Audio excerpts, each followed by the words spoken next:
This time on Square Roots, I was a kid. No parents, no home. Running messages and picking pockets to keep my ribs from meeting my spine. One night I saw a man. Folks just passed by him like he wasn't there. I thought he must have something valuable, so I snuck up on him and made a grab. It was the beginning of a very long education.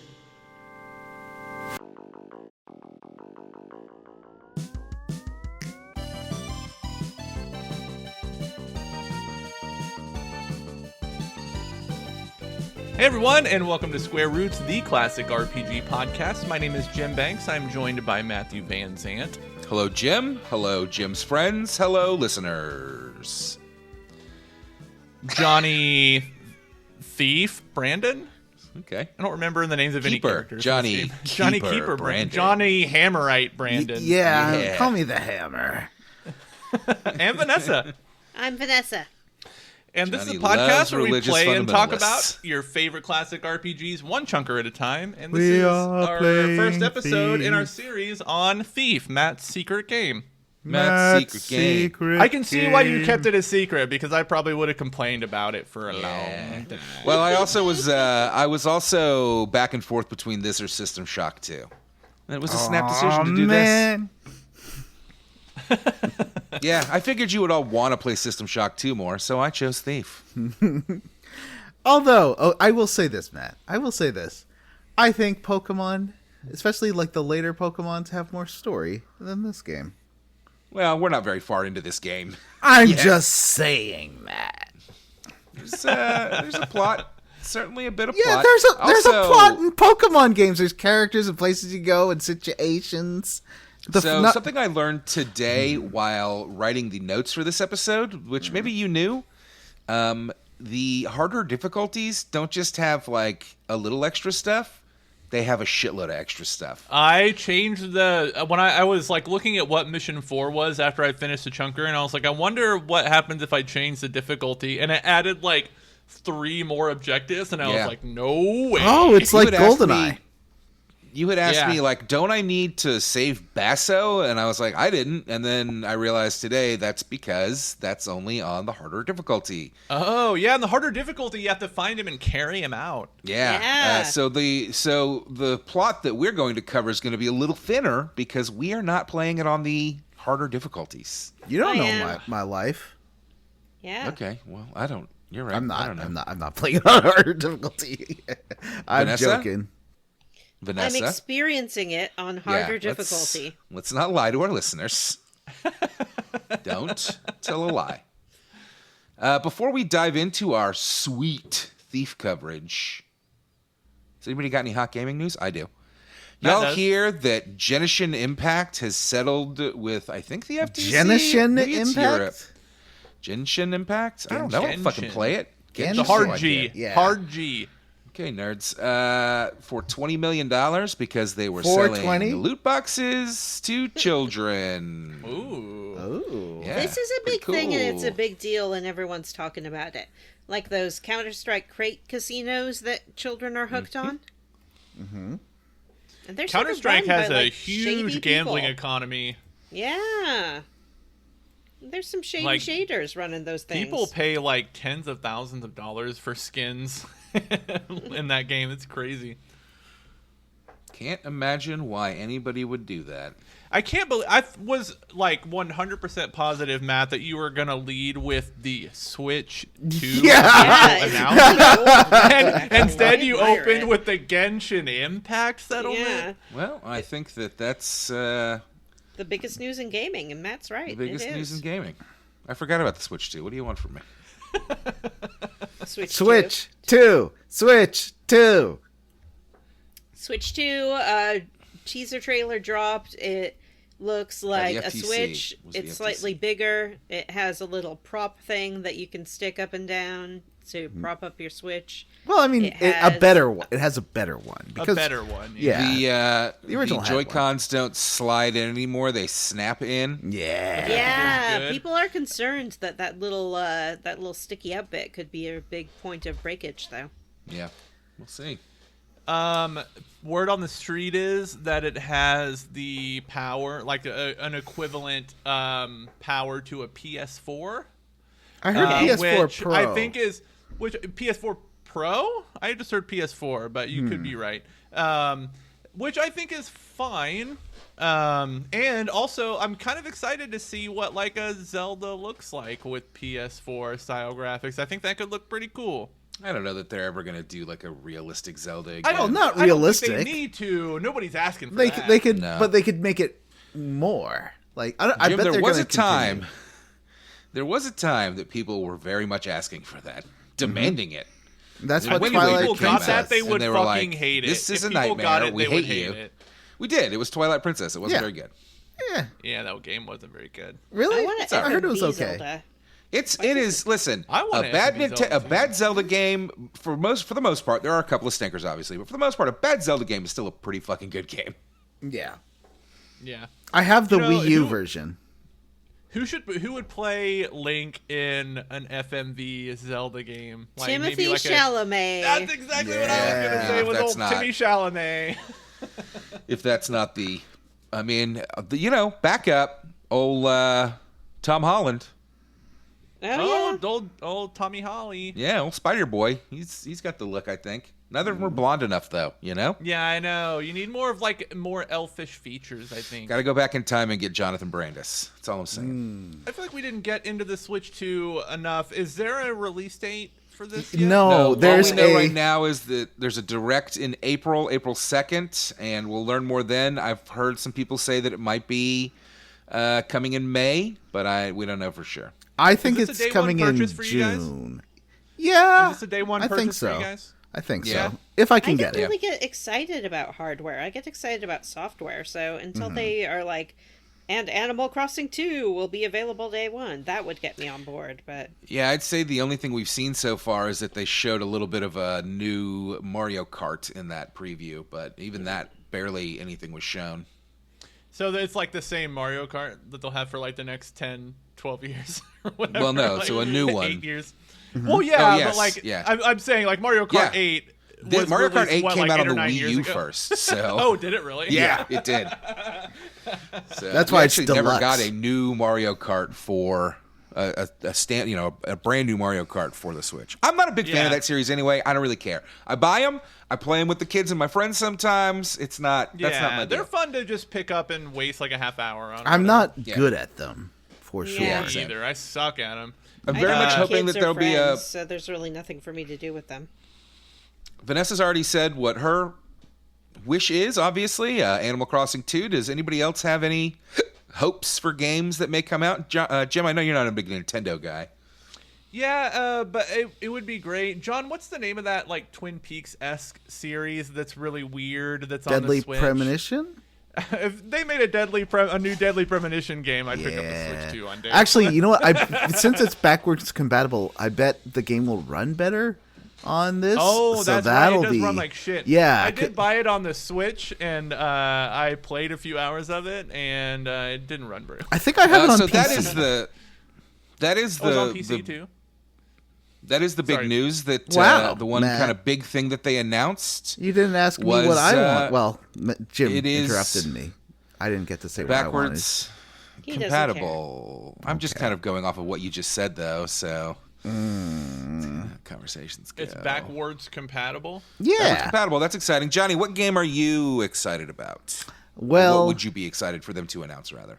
I would love, and I don't think it's going to happen, but like a Soul Calibur or Tekken collection on that thing would be amazing. Like all of the games. I don't know why they don't do that. Like those games are great. Bring them back. I guess they'd have to remove. I would love a some Soul of the... Calibur collection. Yeah. You know what I would love to see on a Switch 2? Give me a new Donkey Kong game. I would love a new Yeah, Donkey didn't they Kong. already just announce one for the Switch 1? Yeah, it's coming out like Was this week. that the new side-scroller that I It's- saw clips of? It's a remake of Donkey Kong Country Returns for the Wii, and it's Oh, coming out really? this week. Yeah. Okay, so that's a Oh. remake then. Whatever. All right. It looked pretty cool, though. Yeah, me obviously is Zelda, but I don't think we're going to get one of those anytime soon just because Tears of the Kingdom is not that old, and we did just get that Echoes of Wisdom, which I actually played a little bit of today. Delightful. Oh. But just a new 3D Mario would be great. Those games are always a good time. Never have a bad time with those fucking games. And I It really think seems like that's the franchise. I mean, like, it makes sense that Nintendo kind of hangs their hat on every time they have a new console release. Yeah, I mean, it has been since the first game. Here's a new Mario, one. yeah. I mean, Mario Odyssey, maybe the best Mario game I've ever played in my life. Like, I liked it that much, so... Maybe they, like... Oh, sorry, John, go ahead. It also means that I could review Switch games both on Switch. I could, like, as soon as that comes out, what I'm going to do is pump out, like, a month's worth of how does this game run on Switch 2? You know, like, that's going to be easy content and fun. John wants it for his content. Yeah. He wanted to feed the algorithm. Let's discuss that a little. What do you think of that backwards compatibility? Are you excited that this is finally happening? I know that the Game Boys were, but the fucking Nintendos have never been. The 3DS, well, the 3DS was, but and Wii U was. That's but a Game Wii Boy. U, the Wii U, did play Wii games. However, it played it in a Wii mode, basically using the same hardware, so there was no upgrade technically to it. So I'm kind of curious. I wonder if they'll do that again. Yeah, they aren't going to have, because what the Wii U had was the actual Wii processor in there. Sort of like how the original PS3s had a PS1 and PS2 processor. But now I'm wondering if it will allow more unlocked performance, like the new 3DS would play 3DS games faster, and like the PS Vita played PSP games faster. So I'm really curious how that will go, because I love backwards compatibility. It's I think, like, number one thing. That's why I got that Xbox Series X first, because of the backwards compatibility. Yeah, I think that particularly these days, after all these years, the idea of like rebuying some of these games for the fourth, the fifth time, I couldn't do it. Though I will say, give me that fucking Wind Waker remake or remaster. I don't even want a remake. Just remaster Wind Waker. You already did it once for the Wii or the Wii U. Do it again. Yep. Put it on that Switch, please. I've been dying to play it for fucking 10 years now. I want to play it bad. And definitely, if that does happen, we should do it for the show, because I want to play it through Twilight that. Princess is on Switch, right? Am I wrong about that? No, only Skyward Sword is on Switch. Oh, that's the fucking worst one. Oh, I kind of like earlier that when one. I said even a bad Zelda game is pretty good? That's the exception to the rule as far as I'm concerned. The only That thing just was hits that combat was hard. That hits that era for me of like the Castlevania, was it Lord of Shadows games, and Metal Gear Solid 4 and Final Fantasy 13, where everything was just about funneling you down a fucking corridor. And that's a Zelda game that did that to me was just fucking blasphemy, basically. I hated it. And I think that's why they went with such a wide open world for the next one, because people hated that one so much. Yeah, and it worked, because those Breath of the Wild games are some of the best games ever fucking made. Mm-hmm. Anyway, anything else to say about the Switch 2? It's big. Vanessa, I heard that they will not be releasing an Animal Crossing and that they are actually canceling that franchise. Oh, no. Yep. It's a bummer. Did you ever play the 3DS Animal Crossing, Vanessa? Sure, yeah. I swear to God, really? you just discussed this last week. He asked me on chat, and I answered him, and then he didn't listen.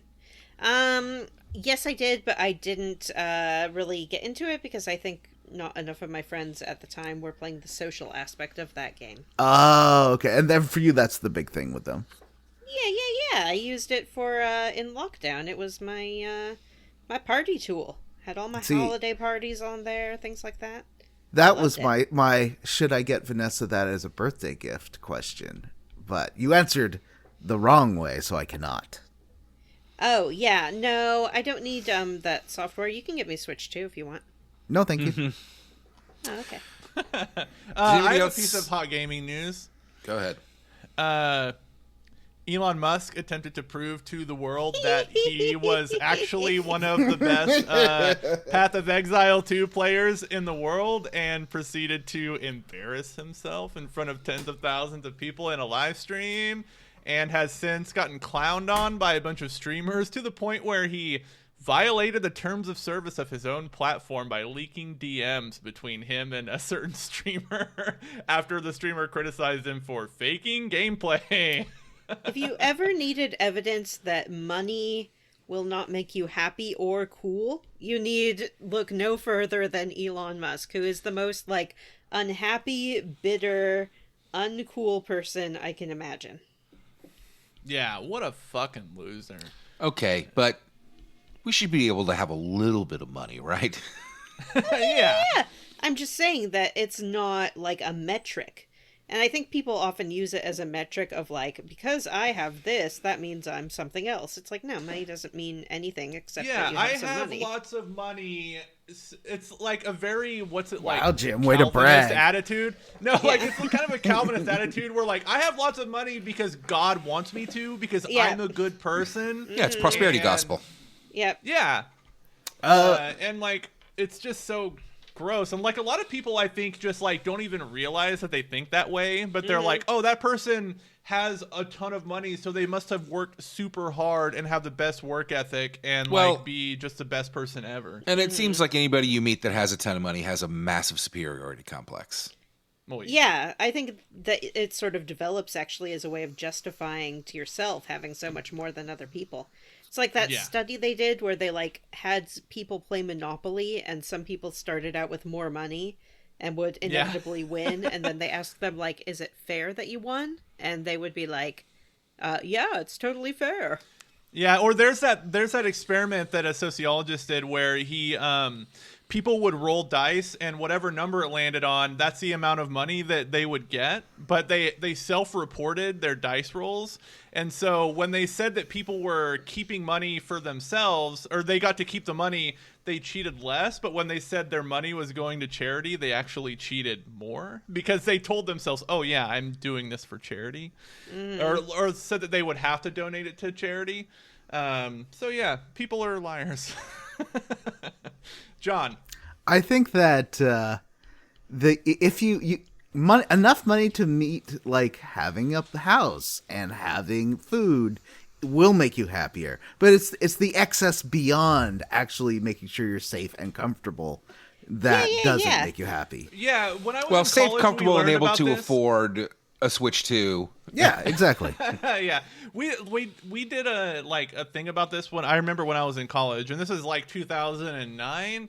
And they said, I think at that time they did a study, and the cap between, like, people didn't get any happier than after, like, I think at that time it was like $75,000 a year. Like their happiness, like, kind of, or their satisfaction or whatever, kind of plateaued at that point. I'm sure it's much higher now, considering inflation and how expensive things have gotten, and how private equity has ruined our economy. But well, and I think I heard someone the other day, like, say something of, like, oh, I really want, like, a Lamborghini because I want people to, like, look at me driving down the street and know who I am, or, like, think certain things about me.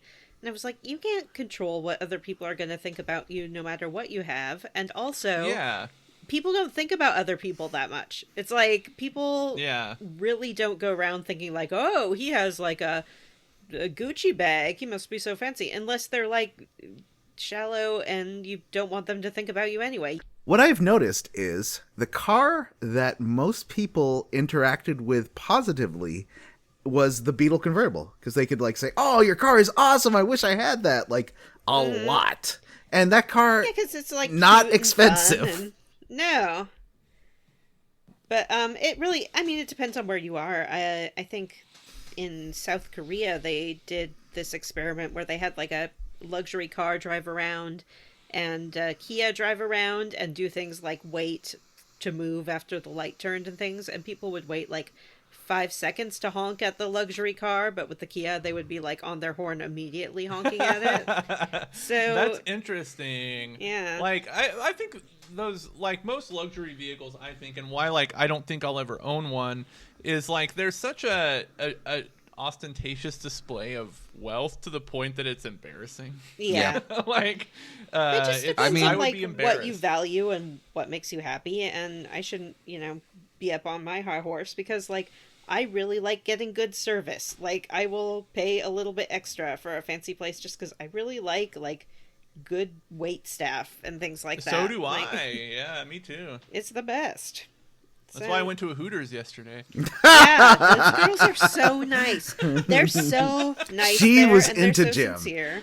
Oh yeah. I mean, I mean, obviously I was her favorite customer because she yeah. called me If sweetie, they were allowed and- to date customers, they would totally be dating Jim. But Absolutely. there's a rule because he asked. I think I've told you guys before about like the one time I went to a Hooters for a friend's birthday, and that's where he really wanted to go. And I went to go to the bathroom, and like the women's restroom at Hooters is also the female staff locker room. So like their lockers were just there, and they were like, you know, their stuff and things like that. And I'm like, that's a little weird. Like that is weird. I actually did go to a Hooters yesterday. I went to see a movie, and I was like 2.5 hours early, and there was a Hooters right next door. So I was like, well, let's just go there, have a beer, and grab something to eat. It was awful. It was terrible. Yeah. My Isn't it food creepy? tasted terrible. My food tasted terrible. The service was awful. Yeah. The one time I was You know there, where the service like, was good? Waffle House. Oh yeah. Yeah, it's always They been are awful. all over you, and your food comes out in 2 minutes. Yeah, 2 seconds. I just found Hooters creepy. It's like they were like touching the men that I was with, and I'm like, that's weird. Oh, I didn't get touched. Well, I was with Amanda, so they probably don't touch men yeah, who are that makes accompanied sense. by their partner. That might be why But your I did service see, was bad too. I did see, because like, you know, the single dudes sit at the bar. Yeah. And so I was watching the dudes at the bar, and their waitresses were like touching their shoulders and stuff. It's weird. How you get that it's tip? strange. Don't touch me. Is that all we have for hot gaming news? I don't see anything else. Yeah, I think we're good. Strange. I mean, tangent. do we want to talk about how TikTok's getting shut down? I mean, sure. TikTok's not a game. Yep. Is it actually potentially. getting shut down? Maybe. They've said they are going to shut down tomorrow, which is yesterday when you're listening to this, if you're listening to it day of. Yeah. I guess we'll see. Also, the CEO of TikTok is attending Trump's inauguration, so we'll see what happens there. Well, it will be interesting actually if Trump like basically says, I acknowledge this is the law that was passed by Congress and the Supreme Court has upheld the law, but the United States is just not going to have this law and not follow this law. That's going to be an interesting constitutional question.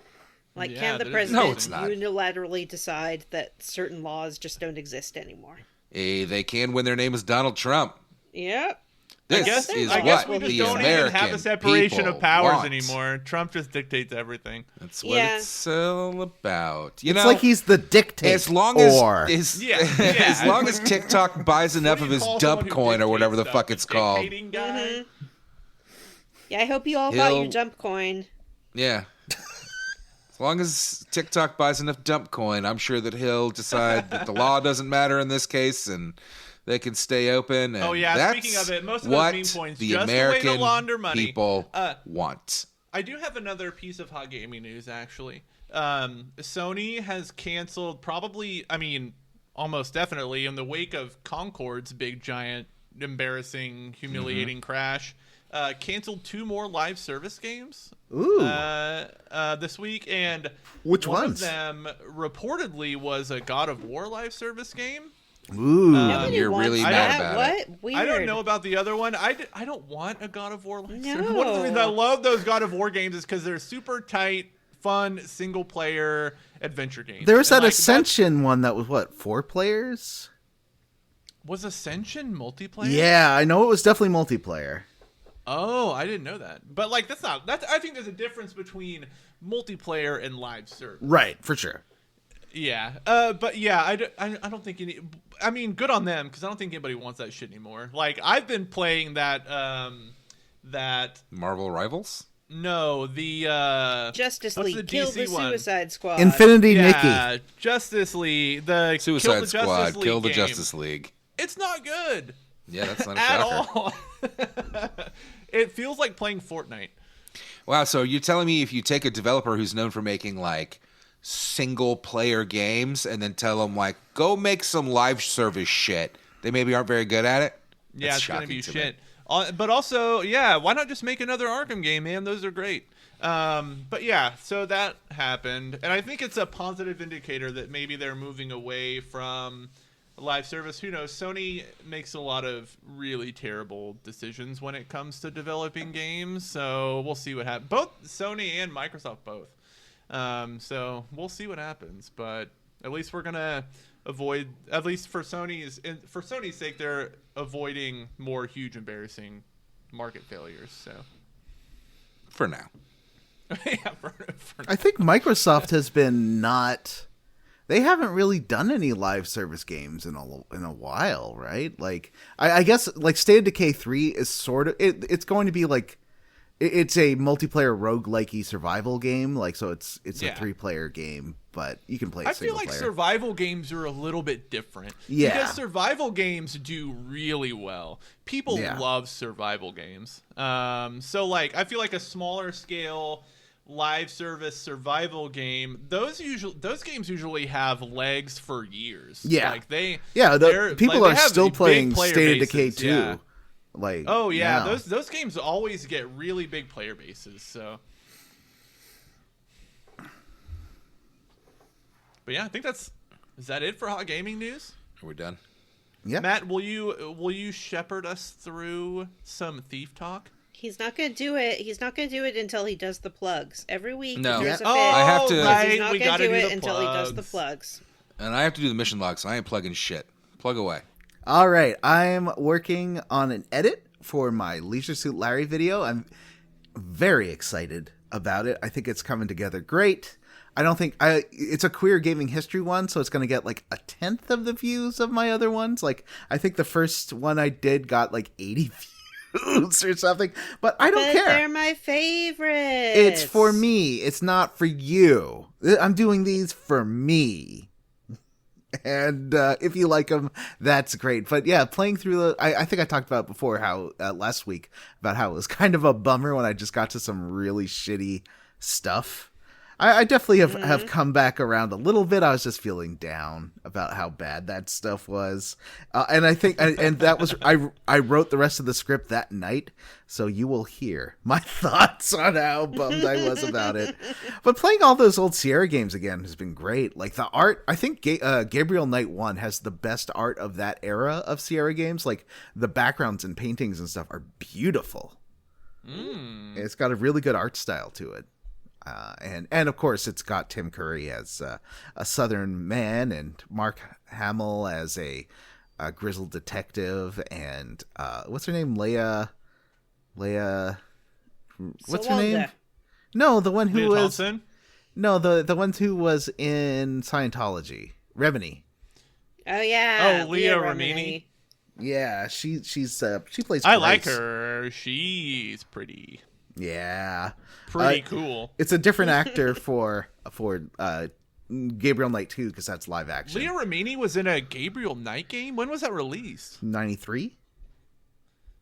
What? Well, that was when around the time she was probably playing Zach what's Zach from Saved by the Bell? Zach? No, Zach from Saved by the Bell. What was his name? Zach Morris. She was playing Zach Morris's love interest in the limited Saved by the Bell series where they went to the beach and she played. Oh, that's right. Yeah. I never saw that. People hated her when she did that. Be like, Zach Morris is supposed that's to be just with because she wasn't Kelly Kapowski. Yeah.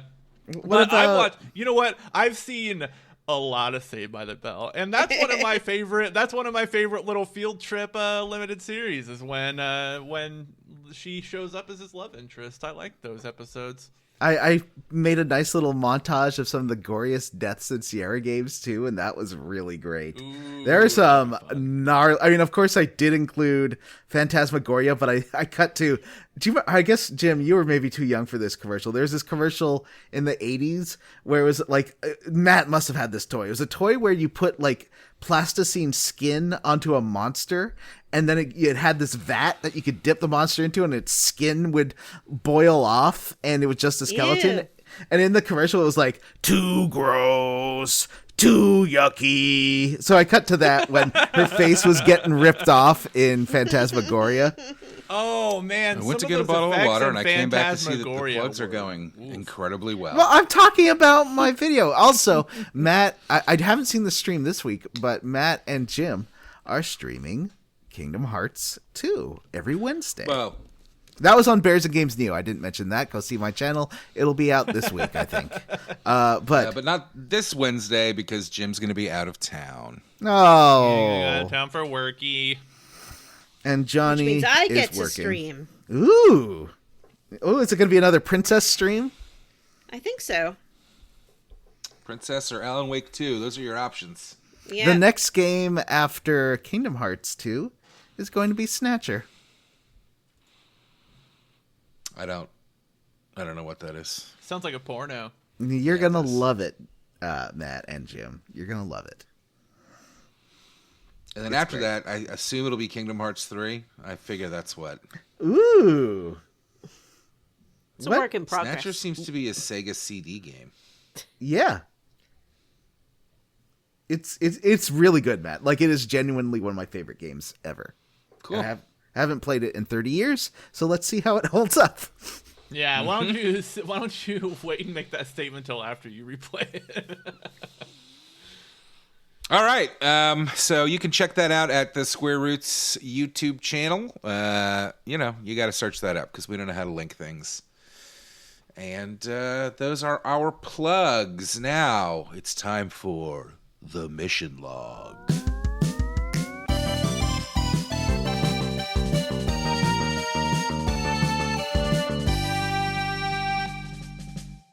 The mission log. I was a kid. No parents, no home. Mm-hmm. Before we start, let's discuss our history with the game Thief, if any. Which might just be me. Probably just going to be me, I guess. Well, we all have history I have or not. a little bit of a history. I have a little history, too. Let me first say Thief was released in 1998. It was developed by Looking Glass Studios and published by Eidos. And this is just from the wiki. According to Wikipedia, it was the first game to use light and sound as game mechanics. And at the time, which I do remember, at the time it was referred to as a first-person sneaker. An FPS? Oh, I guess that's just the same. Never mind. Johnny, what's your background with Thief? I remember hearing all about it, but it came out when I didn't have a very good computer. I got a good computer in 2000, so it was kind of post-Thief. So I have never played any Thief games. You know what that makes me, Vanessa? Well, baby, Baby Fresh, I don't know what any of these buttons do. You gotta find a new thing for this. There's dinosaurs. Why are there dinosaurs in the crypt and they're burping on me? Why are there dinosaurs? That's not. I give him a little That's donk a donk. legitimate adult question to be asking in this game is why the fuck are there dinosaurs? There were dinosaurs in every single game in 1998. In Yeah, the it's regular, true. There were Like dinosaurs. little You never baby asked why there were T-Rexes. dinosaurs in Final Fantasy VII. Why are there I just wanna put that out dinosaurs there. in Didn't- Mario? Didn't Eidos also develop Turok? Yes. You think these were like No. Turok assets? No, that was Eidos a was a claim, I publisher. think. Oh, you might be right. I think it was a claim. Yeah. I think you're right. You got dinosaurs or you got nothing. That's What about- it is. What about you, My Jim? history with this game is somewhat limited. I haven't played any of these like original titles, but I did try for like 45 minutes to play the Square Enix the reboot. remake and Reboot, hated not it. the That's remake. exactly Oh, what happened reboot. to me. And hated it. Did not like it at all. So Yeah, I it's shut it garbage. off. I have the same past as Jim. I don't remember being aware of it in 1998, but that's because I was 2 years old. I definitely remember the ads for it in gaming magazines that I had for but I didn't have a PC, or at least one that would run any type of game. Like my PCs I had at home were like from Walmart. And so I could never run video games on them, but I always remembered I thought the ads were cool. This came out right in my PC building era. Oh, Matt, you had a PC building phase? And I had it's still a brand. Creative? Who's the sound card company? We're so big in the 90s. Yeah, creative. and I had their like 3D sound system. Ooh. So like I had little speakers that I put behind myself. Ooh, And it was surround pretty sound. fucking awesome to play this game. This and System Shock 2, actually. 2 games that having like actual surround sound was amazing because you would be like, oh shit. Do you could still hear have that shit sound behind card, Matt? you. It is worth a lot of money. No, I don't. Okay, well, I played Thief. I loved Thief. I loved Thief 2. Two games that I really have a soft spot for. Very fun. I like. This is probably where my love for the stealth genre came from. And though we haven't gotten to it much, and I do think that Thief 2 maybe is a little more rounded out with some of this stuff, but I remember this game being pretty funny. Like, if you stop and listen to some of these guards, they are pretty goofy. And some of the city watch guys and like the house guards are out the deep voice like this and that. Tap for you. Some of them just Yeah, are they like, sing their little songs. and some of them are I like, do like it when they sing to themselves. and they're like, I don't know, why am I just working with a bunch of idiots? What's with all my coworkers? They're leaving me alone in this post. Like, there's one guard in the second level who's just so mad at being there, and it's really funny. It's the type of game that does not give you a lot of story other than cutscenes in between games and very brief, discussions in the levels. But there's a lot of lore stuff that you can find that explains a little bit more about the world. The game takes place in a fantasy city called The City. And starting off, we don't know a lot about it. We're going to play as Garrett, who's a thief. As Vanessa read at the beginning of the show, he was an orphan who was starving on the streets, and he tried to rob a keeper who recognized his talent and brought him into the fold to be trained as a keeper. And I don't know what a keeper is. Yeah, we But haven't really he's- learned yet. Yeah. Are they the ones you're robbing from in the next mission? No, that's the Hammerites. Okay. Well, I have that. I have some of that when we get there. Flash forward, and Garrett's an adult and has left the Keepers. And again, we don't really know why yet. I'm sure we'll find out. But all we're told, in between levels, they do these little like poems and snippets from like diaries and stuff. And so we do learn that. Yeah, some are Garrett like left. canticles, right? Like they seem Yeah. like holy text. Yeah, so you get Hammerite stuff, like texts from the Hammerites. You get weird little poems from the pagans. You get stuff from the Keepers. And you get all the we know is that raddest music you've ever heard in your life.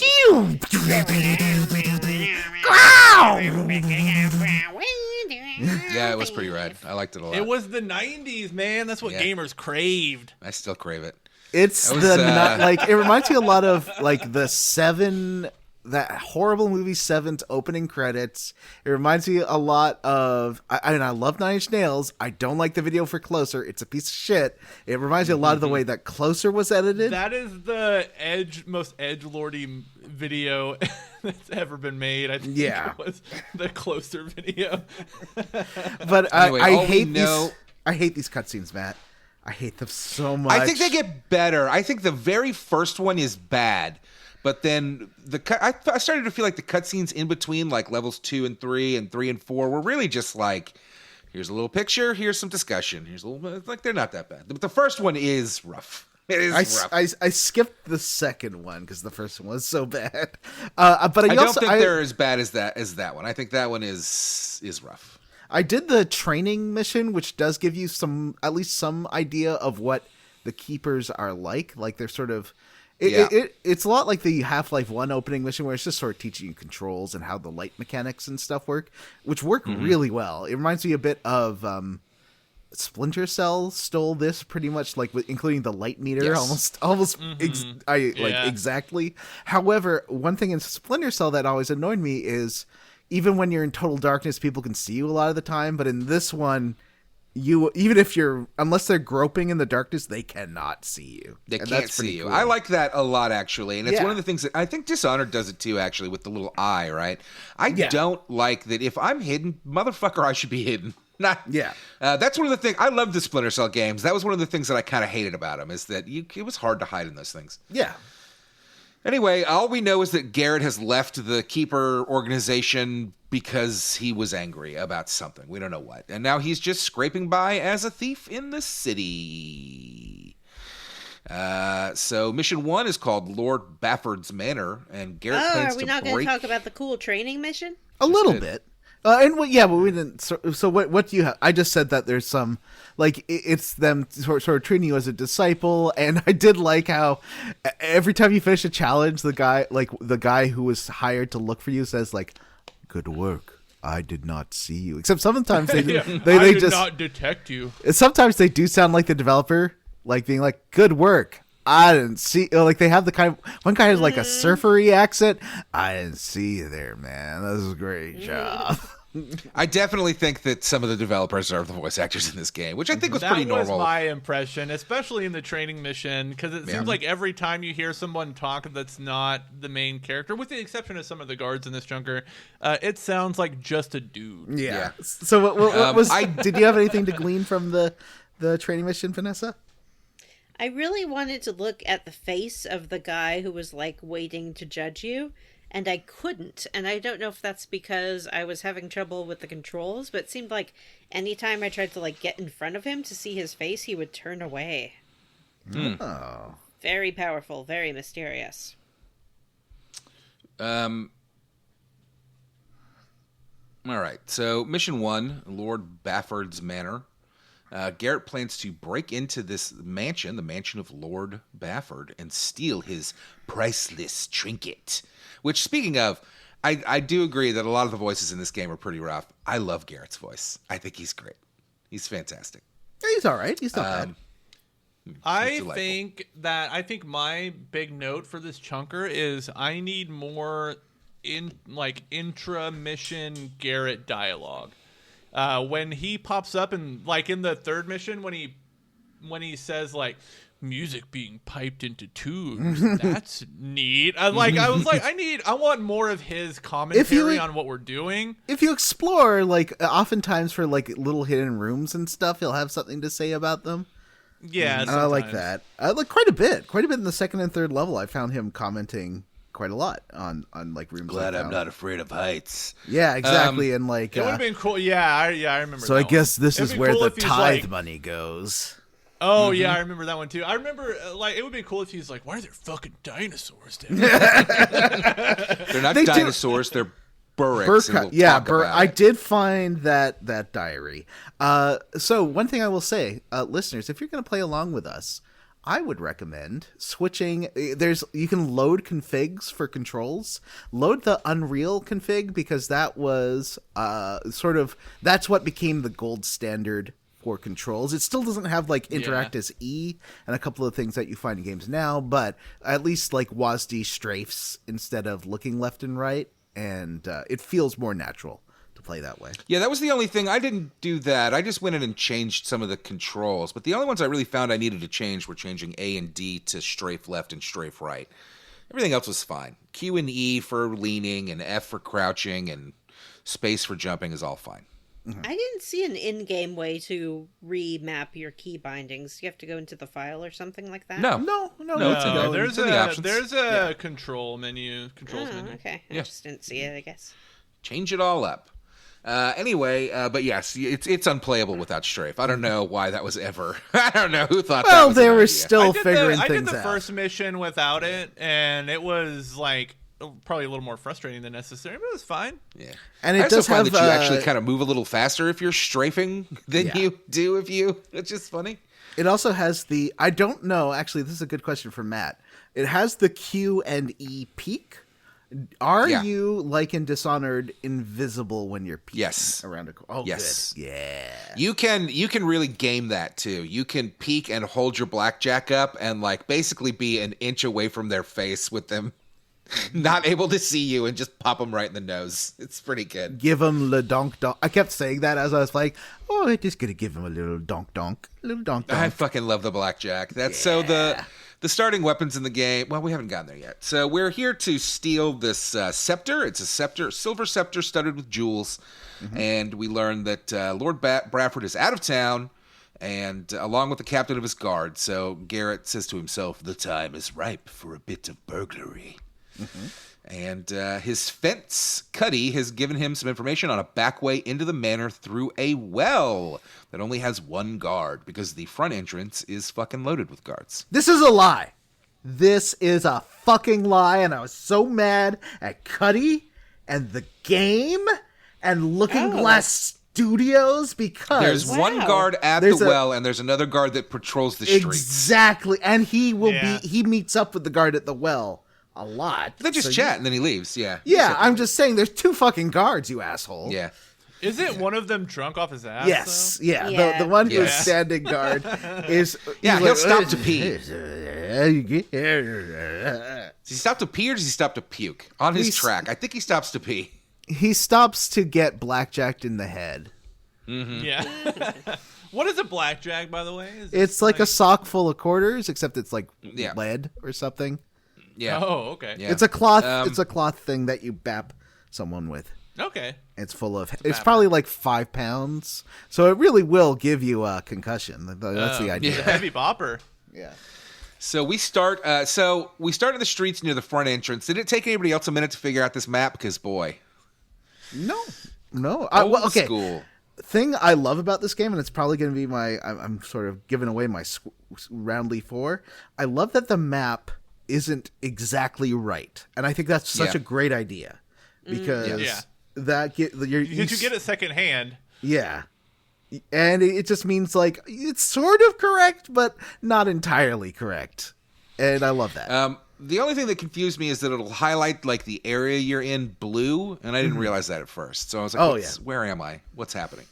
But you do start off at the front entrance, not right there, but close. So you can kind of go and listen in to the guards who were having a conversation about a bear baiting show in town, and then one of them was complaining about how it's not as good as it used to be. I've been to a few of those.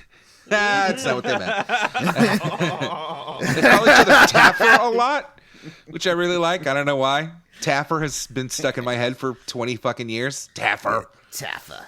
I looked it up. It doesn't mean anything. It doesn't have. It's not like a it's code. like Choom it's just it's like Choom and the other stuff in Cyberpunk. I think it's more like idiot. I think it's more of an insult for sure. Well, I know, but I'm saying it's a It's a phrase fictional for this. slang. Yeah. Taffer. So there's a couple of ways to get to this well house. The obvious and easiest route is to just walk there. The guard patrolling the streets will just ignore you. He doesn't care about you. You can walk right by him. Oh. Yeah, you're not doing anything wrong at this point. Yeah, he'll even say good evening to you. He said good evening to me. He was like, hi there. Yeah. Yep. Question.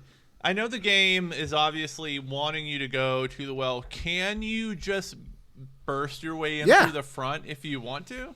I believe so. Combat's hard. That's the only thing that I would say. Like, combat's hard in this game. If you're sword fighting, you have fucked up, and you will probably not survive unless you have God mode on. I got through this first mission with no cheats and fought a lot of the enemies. The only time I ever had trouble was when I was fighting more than one guard at the same time. Yeah. Otherwise, like, I could step back a few steps, like, what do you call it? Hold down the attack button until I could slam it down, move forward, slam down, then move back. And I did that a couple times, and those guards are toast. But if there's more than one guard, it's tough. I was trying to and they will call other guards and set off alarms and stuff. Yeah. So it's unless you're really lucky, you are often going to be facing more than one guard. Yeah. I had to fight a guard at the end of mission 2, the one with the silver key, because I thought I was blackjacking him, but he like turned around right before I could blackjack him. Ooh, I hate that. Definitely, I thought that you could one-shot if you like headshot guards with an arrow, and no, you can't. No, It you does cannot. not They work. take so many arrows. Yeah. Yeah, they do. Yeah, they take a lot of arrows. You One need guy- to shoot him in the face. Yeah, I arrowed one guy though, and he I was in the darkness, and he couldn't figure out where I was arrowing him from, so he just kind of stood there. And then he tried to hide behind a bookshelf, but he peeked around it, and then I arrowed him again. This was definitely like advanced AI for the time, with the guards running to help each other and setting off alarms and stuff like that. But obviously running these patrols and routes and stuff. But it doesn't necessarily hold up super well, which is fine. One thing I noticed is that I accidentally, I was trying to assassinate a guard with my bow and arrow, and accidentally shot a water arrow at a guy's face, and it didn't do anything. He didn't even care. Yeah. Oh, It's a water like arrow. he didn't respond to it. He wasn't like, "Who shot me he in did the not face with respond water?" at Oh, all. that's weird. Because Yeah, he didn't do they'll anything. hear it. If you put out a torch with your water arrow, they will hear that if they're close enough and be like, who put that torch this was out? in the factory. I was like, it was when you go by like the smelting things where they're smelting their where they're like making their hammers. I was like, I'm gonna shoot this guy in the face, but I didn't realize I had a water arrow selected, and shot him in the face, and he didn't do anything. That's funny. He probably thought it was the sweat dripping down his face because Yeah, he was, he so was close to the probably swelter. grateful. He's like, Yeah, it's really he's like, hot "Oh, next sweet." to this kill. So there's two ways to get to this well. The obvious way is to just walk through the streets, and you can kind of circle around the well house and then sneak up behind the one guard. Though you can also dive into the sewers where there is some loot. And there is an exit from the sewers right behind the well house. So I you noticed that, You can go in that way as well. But either way, we sneak in through this well, and we do a little swimming, and it takes us to the basement of the manor. And then Matt, speaking of loot, I will say I wish the game did a better job of letting me know there was loot in my field of vision. Well, I agree with that, but the one thing to look out for is gold. If something is gold, it's loot. So if you see a cup and it's gold, that's loot. And if it's not gold, it's just a cup. You can pick up and throw. Towards the end of the third mission, I was walking through, like, almost to the end where the horn is, and I just looked to my left, and I was like, oh, fuck, there are diamonds sitting on these sarcophagi in this room, and I was like, oh, my God. Yeah. I mean, I would say that the game is it's older game design. Yeah. It's not trying to show you. It wants you to find this stuff. It wants you to look around, which, we're not, as modern gamers, we're not as used to. We are definitely more used to seeing the sparkle of treasure.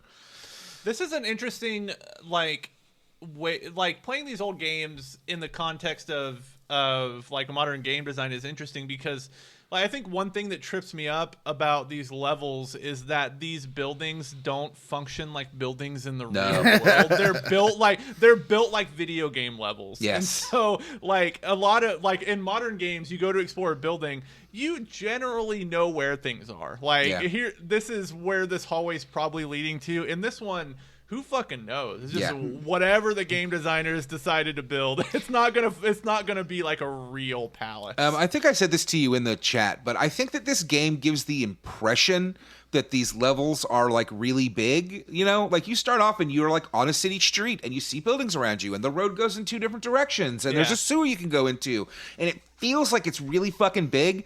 But if you actually go down and around and through all this stuff, you realize that it all connects to itself and that it's all pretty short. Like there's not actually a lot here. That third level is pretty big. The where am I part. It's funny, John, that you mentioned that. When I was playing the third level, I was also playing with the cheat engine for this game, and so I was like seeing how all the different cheats like worked, and so I turned on no clip mode, and I immediately fell out of the level. Like I walked through a wall and fell off of the level.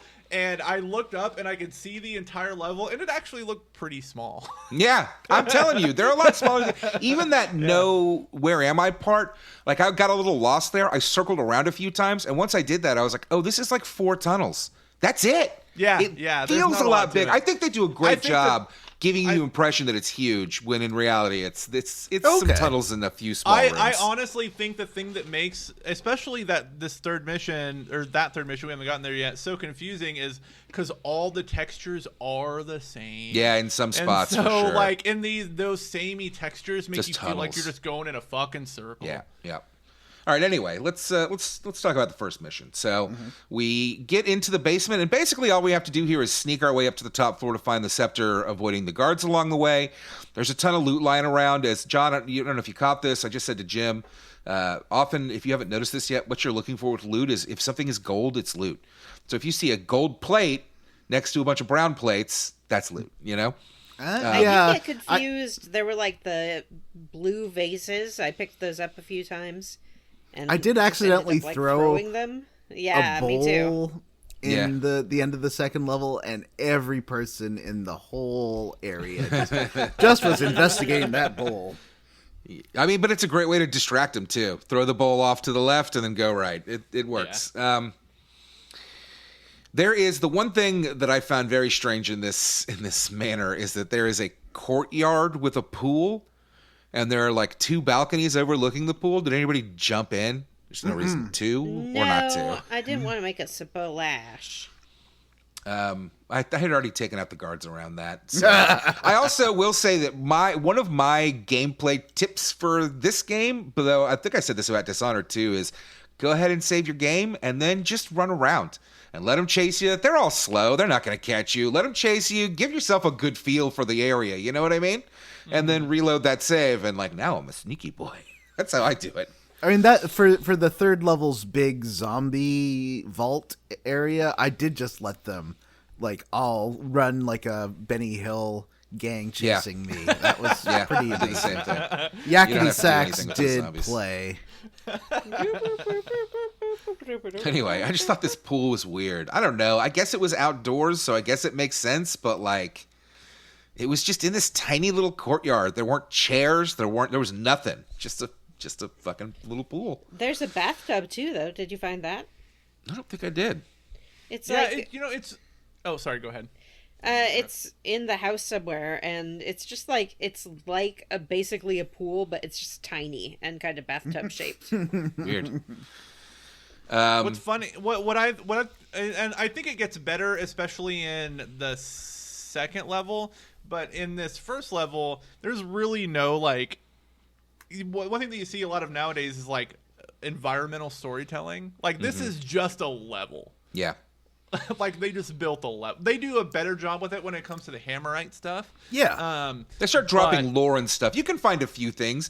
There's you go through the kitchens here, and there's thing on the wall that you can read. Is there time for me to make a snack? There's a thing on the wall you can read where the guy talks about like how he's got the money for the shopping, and you can, I don't remember where it was, but you can find it somewhere in there. Like there are papers and stuff that will lead you to other things and like drop a little lore, but certainly not like a fucking, certainly not like a BioShock. It's not like a Last of Us, you know. In the third level, I found Felix's partner. And his he was up hiding and had obviously been killed by a zombie. And his thing was, at least I'm safe from the lurkers here. Yeah, I found like a few of those guys every time. It's a whole expedition. A couple of them had scrolls, but I would be like, oh, I would find one and be like, oh, this guy has a scroll next to him, but it would be a fucking bedroll. The bedrolls look just like the scrolls. There's also in that third level, there's arrow traps, and you'll see bodies by those, so that sort of gives you an indication. Yeah, that's pretty cool. Yeah. So heading through this manor on the second floor, there's a guard with a key that you're going to need, so you can knock him out and take it, or you can just pickpocket that thing right off of him. I love pickpocketing. I wish more games had pickpocketing like this instead of like going into an inventory or something. It just works so well. Yeah. It doesn't seem to be a dice roll. Like if you can highlight it and they don't see you, you can take it. And I like that. Yeah. One thing I do appreciate that's a nice little gameplay feature is that when you do knock somebody out or kill them and you need to like grab the key off their waist, you don't need to like highlight it specifically. You just pick the interact button, which normally would just pick up a corpse, and it just automatically. I didn't know that. The item for you. Yeah, which is a nice little feature. Speaking of game mechanics, so this game has a HUD, obviously, that features a little gem down at the bottom center called the Light Gem. Yep, a little gem banks called the Light Gem Banks. And it turns white when you're visible and fades to black when you're hidden in shadow. And as we said earlier, if it's black, you are pretty much fucking invisible. Which is good. The guards can hear you More and they can games should grab you. Have stealth work like this, I think.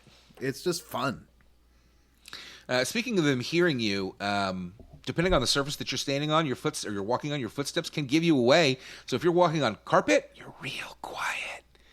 And if you are walking on a metal grate, boy, they can be 100 yards away, and they're like, "Who goes there?" Yeah, who clink, clink, clink, clink. But that's why you have I'll tell you right now, you're going moss to need a arrows. couple of moss arrows for the 4th mission, because you're tailing some guys, and there's a metal grate they go across, and if you touch that fucking thing, they're going to hear you. You got to moss that thing to death. There's probably other ways around it, but that's what I did. Crouching does make you walk quieter, but this game, which a lot of games don't do, has like a secondary movement thing. You can hold down the shift key or hit the caps lock key, and that makes you creep. So if you're crouching and you're creeping, you're very slow, but you're very quiet. Oh, that's good to know. It also it took me a while because I was getting stuck in the 3rd level because you have to climb stuff. You have to hold down spacebar to climb, and that took me a few tries to figure out, like a little while. Yeah, I have a problem in like every first-person game with ladders. I swear to God, so it's not that Not shocking, ladders. but It doesn't ladders count aren't ladders. This one, yeah. Oh, to like, mantle, have you to- mean? Yeah, you have to hold down space to mantle over stuff. Yeah. That took me a minute to figure out. Jumping to the ropes and on the ladders, though, the fact that you have to like jump into them is kind of a bummer, because like a lot of the platforms, like especially in the 3rd level when you're getting to the horn, these platforms are super narrow. So like to give yourself room to jump and hit the ladder, it's kind of nerve-wracking. You're like, am I going to fall down this thing for the 7th fucking time? It does seem. I think it's pretty forgiving though. On as long as you've got that thing centered, they'll grab it. You know what I mean? Yeah, he'll yeah. grab it. I didn't have a lot of problems with this. Anyway, so there's clues scattered around the level that'll lead you to more loot. But if you are playing it on normal, there is not a minimum amount. If you are playing it on, there's hard and there's expert, and those do give you a minimum amount of loot that you have to collect, as well as additional missions in the levels. It's tough because if I have to play this thing on hard or expert, it's going to take a long time because it's. But you it get does so get much tough. more content. Like in the next level, you get to take a passed out guy, and like submerge him and swim through tunnels with him, and I guess he's just fine. It's pretty great.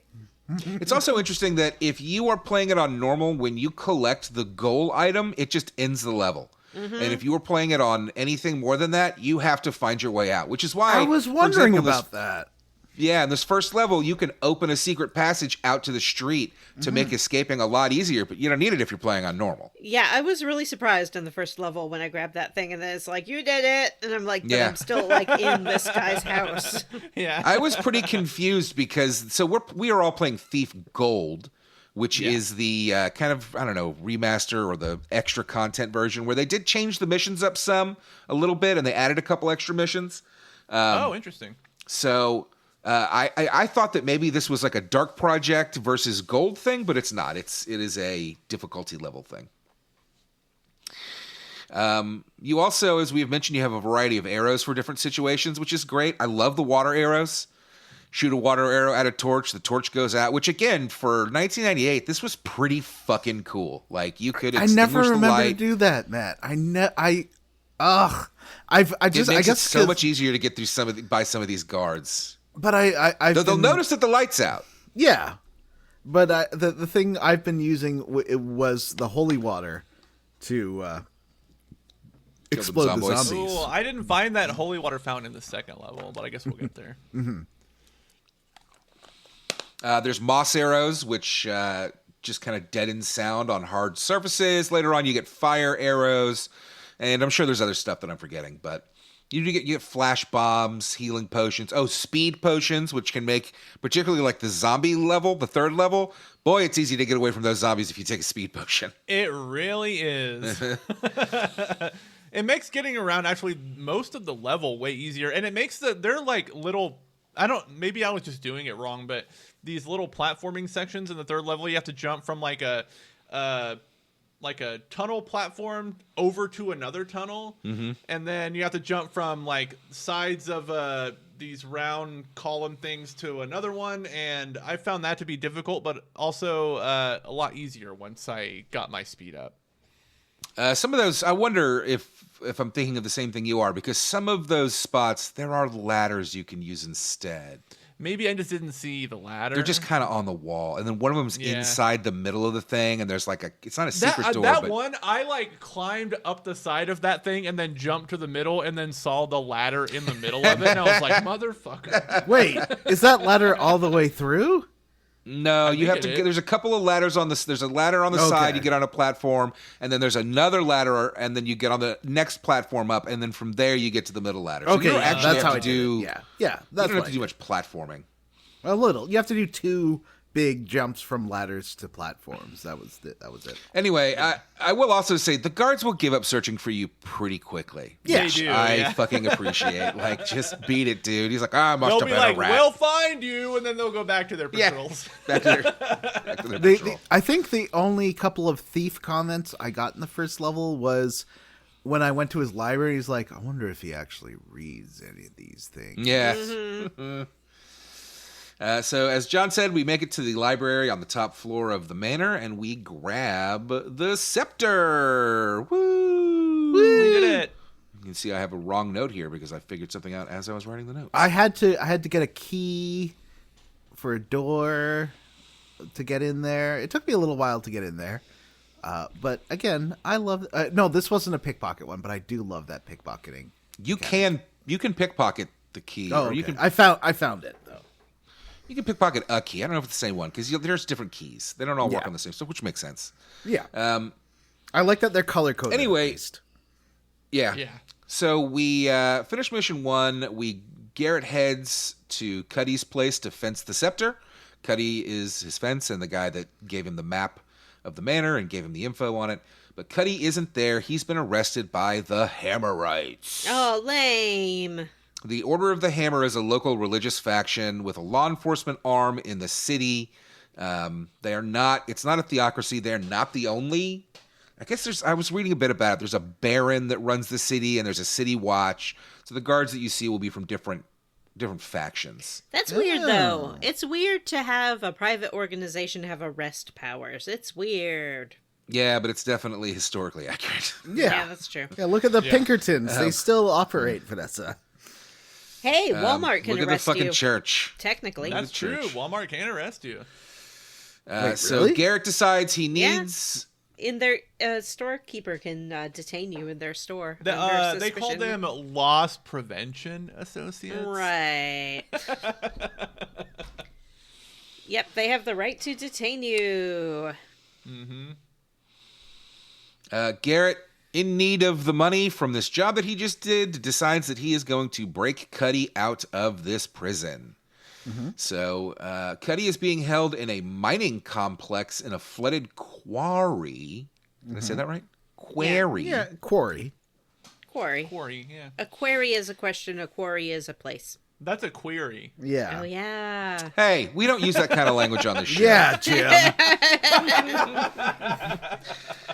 So obviously we can't break in the front door. We're thieves, not, one-man armies. So we're going to have to break into the flooded section of the mine that is no longer in use because the Hammers believe it is haunted.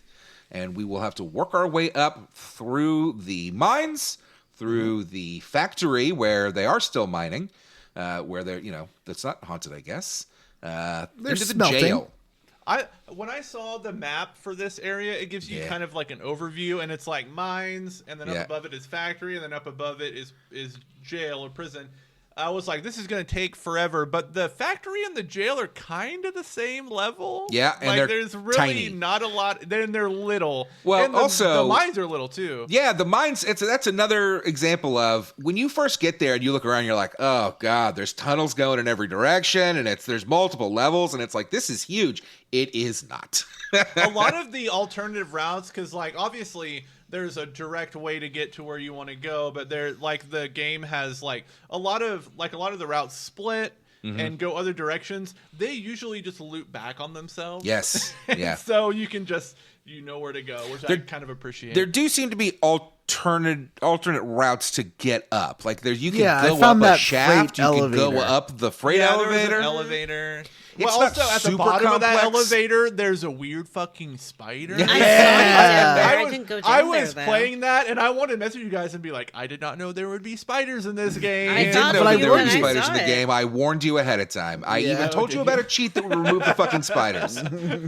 Those spiders are pretty funny. But There's a there's scary spider. Also, there was a weird exploding skeleton. that Yeah! someone mentioned in the group chat. What was up with that? He like threw his face at me. and yeah, then there died. was just like a skeleton, and then his head flew at me, and he exploded.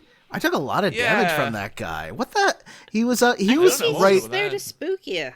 Yeah, he was pretty He spooky. was like on the tracks of the minecart, right? I'll tell you what, the health potions do not restore a lot of health, and I figured it would do the Dishonored thing where if you eat food, it would restore health. Nope. Nope. That's what I thought. What's the point of the food then? What's the point of the food? I have fucking no idea. Maybe there's a stamina meter if you play it on expert mode. There are some zombies down here. If you search around, you can find a holy water fountain. And if you use it, it will imbue your water arrows with holy water, which allows you to explode those fucking zombies. And it is pretty satisfying. When did Yeah. you do this? I did not find the holy water font, and that was kind of disappointing. You know, we've said this already, but you don't have to fight those zombies. They are so slow. If you shoot the holy water at them when they're lying down before they get activated, they'll die immediately. If you shoot it at them, if they're coming to attack you, it takes 2 of them. Oh, really? They will only get, if they're laying down, they do not get up. And yes, we see your cat. They do not get up unless you get close to them.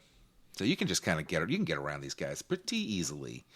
Anyway, we head up out of the mines and into the factory. It's a pretty small level. I don't know. There's not a lot to say except if you are looking around, you can find a map of the prison, which is pretty fucking handy. I did Where find was that. that at? I don't remember, but I found it. I had it. Does it have I like didn't found that a either. label of which cells contain which people? No, but there's it a book. definitely No, shows you that's the layout. that's in the guard rooms. Yeah. Like if you go to where the guards are stationed on the second level of each cell block and get in those rooms, the You have to little ledger that they have, pickpocket the guard outside to get the keys. There is to those. another get in method there. to that. But like one thing I did though to get into the first one was I jumped to the ledge that was in front of the like window of that place and then jumped into that arena and then killed the guard. So That's you cool. can get in that way. One thing that really annoyed me about this, I was like, there's no way to get into these rooms. Like I have to wait for a guard to open the door, which I did a couple times. The key is up and the lock is up on the right side of the door. But it's not consistent. Oh, Sometimes it's on there the was a right lock? wall opposite the door. Yeah. Yeah, there's a place to put the key, but it's like on the wall, and Yeah. you can't really see it until it's highlighted. Oh, because what I So, did yeah, was That is a look weird around. decision. I I don't know why it's not use, just on the door. I Yeah. used the controls because if you go to so what I did was I felt so like master thief. I went to the prison and then I was in the shadows and a guard just walked by me and I was like, oh, I'll take that. I grabbed his key and he walked away. You Then don't know where to put it. No, but then I went upstairs to the room and I unlocked the door and I gave the guy inside a little bop on the head, and there's a switchboard on the wall that opens, but they're not labeled, so you have to kind of figure out which cells to open from there. There That's is a how I opened it. list.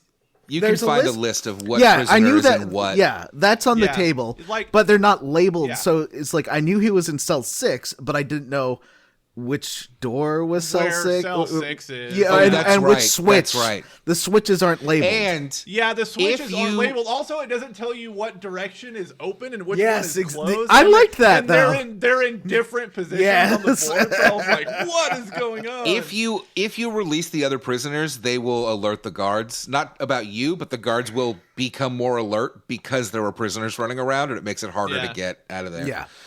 You can also those doors on the second floor. You can just kind of stand outside the door and hop, and then back into the shadow, and the guard will come out and like look around for you. And if you're in the corner, he won't find you, and he'll turn around and you can bonk him on the head.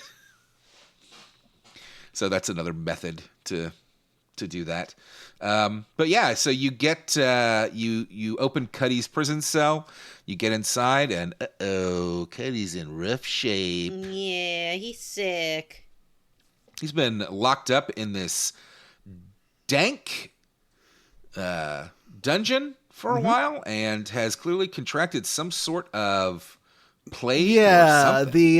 the guards comment on his health. At one point, you can walk by two guards talking about it. They're like, "Yeah, one way or the other, he's not going to be getting out of here." You know. Oh yeah, that's another method to figure out which cell he's in, because the guards will mention they brought in Cuddy and he won't stop coughing. And there's one guy that in his cell coughing, so you can figure out which one Cuddy is based on that if you don't find the table with the list on it. I opened every door in every cell block before I got to where Cuddy was. Well, I bought the hot tip that said he was in the 4th cell block. So I bought a tip for the second level, but all it said was there is a fountain with holy water somewhere in the mines. Yeah, there's a tip and there's a hot tip. Yeah, I got the hot tip. Yeah. There's a hot tip? So maybe that's where I got that. Normal tip This versus is just hot like tip. this does feel like a demake of Dishonored. Like if someone was like, "I'll make a PS1 style Dishonored," it's this. Yeah. It is. Yes. Yeah, I mean, I've I been can saying see it that. for years. I love those Dishonored games. They are just Thief. But not as funny. So we get to Cuddy. Cuddy dies. Sad. Yeah, I like that. telling He us- just he's like, "Oh, sorry, I'm in bad shape." You're like, "Well, you're not going to pay me back, huh?" He's like, "Oh, well, sorry about that," and he just Yep. like drops dead. Yeah. Well, before one he thing dies, he does tell you that there's an evidence locker in the barracks above the prison with a map belonging to a thief named Felix, and that'll lead you to the entrance of the Bone Hoard, which has the Horn of Quintus. So he does try to pay you back a little. Jim? One thing that I wish I could have done in this game, in the factory, there are like a couple stations where they're making hammers. And why can't I use one of these hammers as a weapon? You can throw them. Thief. You can pick them up and throw them, but I wanted to like get one. I wanted to hammer a hammerite. You already have a sword and a blackjack. Yeah. Not a bow. Hammer? So your mission parameters change here. The save Cuddy thing gets crossed out, and you have to go up to the barracks to find this Horn of Quintus. If you're playing it on more difficult difficulties, if you're playing it on harder difficulties, you are required to save the prisoner Basso the Boxman, because Garrett wants to get in good with his sister. Hey. And there's another prisoner that had borrowed Garrett's lucky Hand of Glory, and you have to go find him and take that back. With Basso, you have to pick him up and carry him to the entrance and drop him there, which Which is the best because, as I said before, you take him through submerged tunnels, and he's unconscious, but apparently just like doesn't inhale when he's underwater and unconscious. Vanessa, Right. did you play this mission? Yes. Up into a point. You were like, Basso the Boxman, fuck this game. Yeah, more or less. I mean, I'll get into it in my squarely against, I guess. So let's see. We head up to the barracks, avoiding the patrolling Hammerites, and eventually you locate a safe that has the map. And that ends the mission for us. There's some fun stuff in here. You can find a couple of priests, or like a priest and a Hammerite, a Hammerite priest and a Hammerite guard talking about hammerism or whatever. I don't know. That's fun to listen in on. It seems like a really cool religion and not like a bunch of psychotic fundamentalists at all. These two, the guard there, one has magic powers. He can throw really? fireballs at you. There's a mage, who like will shoot fireballs at you. That's because he has the silver key. There must be another. I don't know if you guys found another way to get that silver key. I definitely got the silver key somewhere. I had played it like a week and a half ago, and when I picked it back up the other day to finish it, I already had the key and couldn't remember where I'd got it. I believe Right. there are 2 guards that have silver keys because okay. like I got one from a guy before I ran into the mage guy. Yeah, I didn't even fuck with those guys because there didn't seem to be a way to get in there. There was some treasure in there, but I was like, Yeah, this ain't worth barely it. though. There's A lot of barely it- anything in there. Just kind of glancing through the guide to write the notes, I see that a lot of the like how to get through this things that you're thinking that you would be like, is there a clever way to do? It's not. It's like make some noise by hopping around and hiding, and they'll come out, and then maybe you can blackjack one, and then maybe you can get Maybe the other like one. by Yeah. Well, what I did was I grabbed the bowl, one of those bowls that I ended up throwing before. I had reloaded my save. I grabbed the bowl and threw it to the other side of the room. But those two were basically like walking in a circle around each other. So I had I tried to blackjack the guard, the mage guy, but he saw me and started throwing fireballs at me. Meanwhile, the adepter, the non-combat guy, just went and ran away. But that's fine. And they will alert the guards when they do that, which does bring more trouble. Well, I think I will say one all way the to guards cheese around him. Yeah, one way to cheese a lot of this is that if you just pay attention to the patrols, there's usually a hallway that they're not going to turn down, or like a corner or something that you can get behind where you can just watch them walk by and just reach out and smack them on the back of the head without really moving, which is great. But it can also be a pain in the ass. Sometimes they see you and then they start screaming and stabbing you. So mission 3, down in the Bone Horde, rent is due, which is super relatable. And Garrett needs money, so he decides he's going to use Felix's map to find the Horn of Quintus in the Bone Horde, which is an old catacomb outside the city. It's supposed to be haunted. It is, by zombies. I got a question. Uh-huh. How much is Garrus's rent that he can't just do normal thieving to cover it? He has to go get, like, some rare relic from a zombie horde. Like, That's what a is good he paying, question. like, $6,000 a month or something? Come on. Definitely seems like the type of world where, like, thieving is an extremely dangerous occupation. Like, they're he has a killing you. Nicolas Cage castle problem. Yeah, he drinks 20,000 golden wine every month like Nicolas Cage used to. He's renting, like, a $3 million castle. Yeah, he buys all of the Elvis memorabilia and cosplays as Elvis in his own house. This mission is pretty straightforward. Felix's map will get us to the tombs, but from there it's not very handy. It does not show you. It gives you the layout of the tombs, but it doesn't have like how you're going to get through these things. So as you explore, you can find Felix as well as he's got an expedition. I think there's 5 in total. Each of them has like a little scroll that gives you a little information on, what they were doing. We've already kind of talked about that. So this is the first level that has traps. Fuck a trap. Fucking traps. Oh, I love a good trap, Matt. I love the whole like Tomb Raider. Don't step on the obviously raised. Yep. Yeah. Dealy that has I bodies feel on like it. one arrow seems to take half your fucking health, which first of all, a guard takes 1,000,000 arrows. So how does that work? They're healthy. And second of all, the health potions are garbage.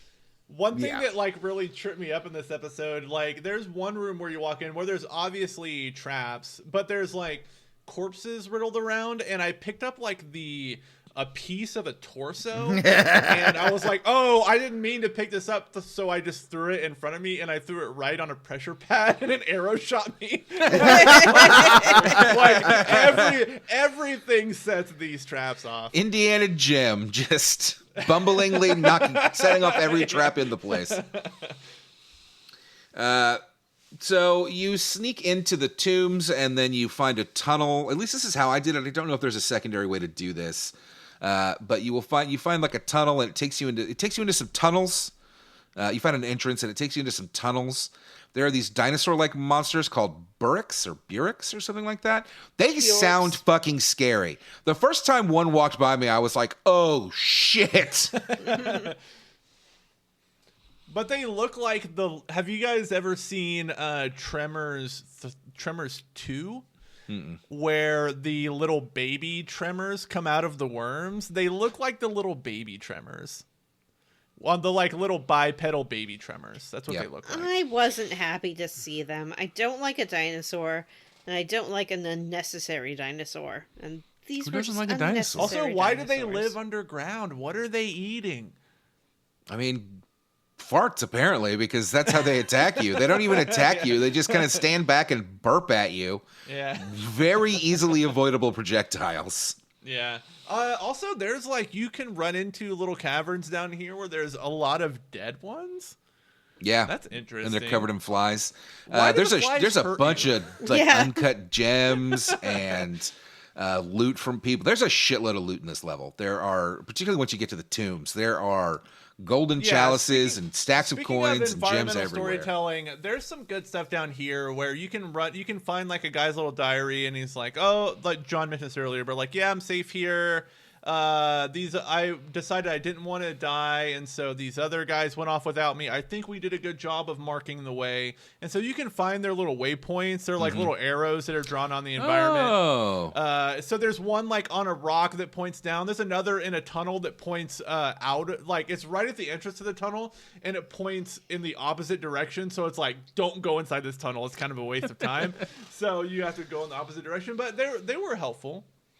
I did notice those. That is very interesting. Once we get through the tunnels and the Bureks, we get into the halls of echoing repose. This is where there is music being piped into this tomb, and Garrett's like has some snarky comment about music for the dead. That's fucking cool. I wish I was. Yeah, that he's like fancy. piping in music into tombs. That's neato. There has to be I like think he says live Nito. musicians playing this, right? No, Like, it's they the don't have horn. recording. It's the horn. That horn sound is hands down my favorite part of this chunker. That is a soothing horn sound. And I did look it up on YouTube. There is a 10-hour edit of just this horn sound.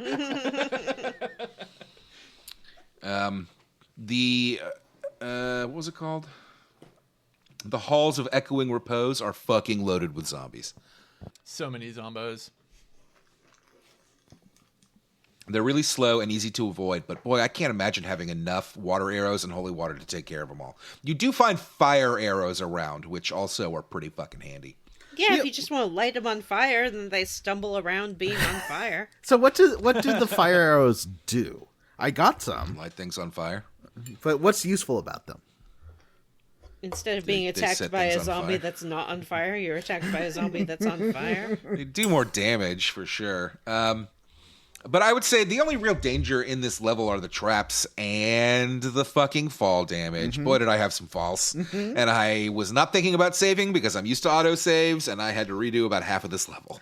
Yeah, figuring out that once I started really looking at the arrows, that's how because there's one I kept missing it. There's a hole that you can go into to get out of the dino room. And it was the arrows that made me figure out, oh, that's where I need to go next to get to the vaults. There's a How couple the ways in arrows there make too. you You figure could that out? dive into some water and like swim through, and you can also did just that. take the tunnels out into the hall of echoing repose. So like there's different ways to get around here. I didn't notice the arrows. I found a submerged tunnel that. Oh yeah, I saw the arrows. I found a submerged. I got lost here. Yeah, me too. But I found a submerged tunnel that had two false areas where you thought you could get out, but you couldn't. But if you kept swimming, you found one at the very end that led right into the portal. Oh, interesting. It is worth noting too that if you see like tapestries on the wall, every once in a while, if you hit one with a sword, there'll be a secret passage. Oh, There's one in I didn't know that. the house? in the barracks. Oh, okay. Yeah, like I was pressing spacebar and like right mouse click, but I'd never tried slashing at it. The one in the barracks takes you directly to the waterfalls. So if you're getting Basso and you take him up into the room opposite the room with the map, and you cut the tapestry down, it'll take you right into the water that will take you all the way to the bottom of the fucking level. Wow. There's some good stuff to find here. There's if you're playing on higher difficulty, there's a couple of like rare gems, the Mystic Gem of something and of Soul and the Mystic Gem of Heart or something like that. I didn't do any of this. If the areas are apparently sealed off if you're playing it on normal mode, so I didn't obviously run across any of this. And again, this area, like when you first walk into it, it's like there's all these different directions you can go, and it looks like this huge fucking area, and then if you actually follow them all, you realize it all loops back around. Like it's so much smaller than it looks. I did want to point out that at one point in the tunnels, which we've mentioned a couple of times, if you look at your map, suddenly there's just on the side of the map, it just says, "Where am I?" ? Yes. Which that fucking cracked me up. That was hilarious. But this thing is a bit of a go-through maze. But eventually you locate the Quistis tomb, and inside is the Quistis horn. Ooh. We did it. I don't want to say the next time on until Jim's back, because if I don't wait, he'll ask me. Wait. 3 days. He's going to ask you anyway. No, I believe it's called Quentis. Quistis is the character from Final Fantasy VIII. Oh, you're right. No, I copied this directly from I thought it was a horn of Quentis. Me too. Yeah, man. I think it is Quinn. Because I remember thinking to myself, Quintus, more like whatever. the horn Quistis of is Quint the ass. And I hot- was like, that's funny. She's the hot teacher, isn't she? Yeah, in Final yeah, she's the hot Fantasy teacher. Yeah. Anyway, that is it for this chunker of Thief. Next time we are going to play missions 4. Jim walked away again. 4 through 7. That's 4 missions. So get ready for that. I'll tell you what, looking at the guides while I was... There are 15 missions. Whoa. Looking at the guide while doing the notes, these guys are like, playtime 15 minutes. Fuck you. I got through these pretty quick, though, for the most part. I think that the first mission's tough because you're figuring it out. So a lot of that is like, what am I doing? And then the second mission is a bit long. This third mission, I blew through this thing in like 40 minutes. Like, it was not tough. And that was with reloading a save like halfway through the goddamn mission because I fell and died. And it took me all the way back to the beginning of the fucking tunnels. John, are you there? Are you frozen? No, he's here. He looked frozen to me. So we're going to play missions 4 through 7. That means the end of 7, Jim. Ooh, we're going through the end of mission 7. Okay. Yes. So, I would try to pace this out so that we knock it out in 4 episodes. So we'll do 3, 4, 4, 3. That's 15, right? 8, 9, 10, 11, 12, 13, 14. Okay, whatever. Don't math me. Math. And that's it. Before we get into our level up segment, we should talk about what we are squarely against. Vanessa, Yeah. you did not finish this chunker. Well, I didn't, Matt. And I assume that's what you're going to be squarely against. I did in my own way. Here's what happened. I was playing this game. I downloaded it. I installed it. I was playing it. And I started to feel unhappy. And then I started to feel angry. And then I started to feel bitter and depressed. I could be playing and I was Dragon like, Age you know right what? now. Playing this game is making me unhappy and bitter and angry and depressed, and so I think I better just not. Why did it make me feel this way? I do not know. I can't even say like it was necessarily this game. It might just be where I'm at in the world right now and where the world is at with me. But it was not sparking any joy whatsoever. So I'm like, I think I better Marie Kondo this game. And so I stopped playing it. But I watched a walkthrough on YouTube, like a commentary free playthrough of the part I didn't do. And I thought that was just fine. I think that if I had to name one thing that made me not want to play this game, it's that it's just so ugly. It looks like brown, mushy peas to me. Like mushy peas that have been left out until they turned brown. And I couldn't do it. So I'm squarely against, I guess, U.S. politics, because I'm pretty sure that's where my depression is coming from. So there you go. Jim, what are you squarely against? I will say that I'm... I don't know if I'm squarely against or roundly for this. I guess I'll say roundly for the level design.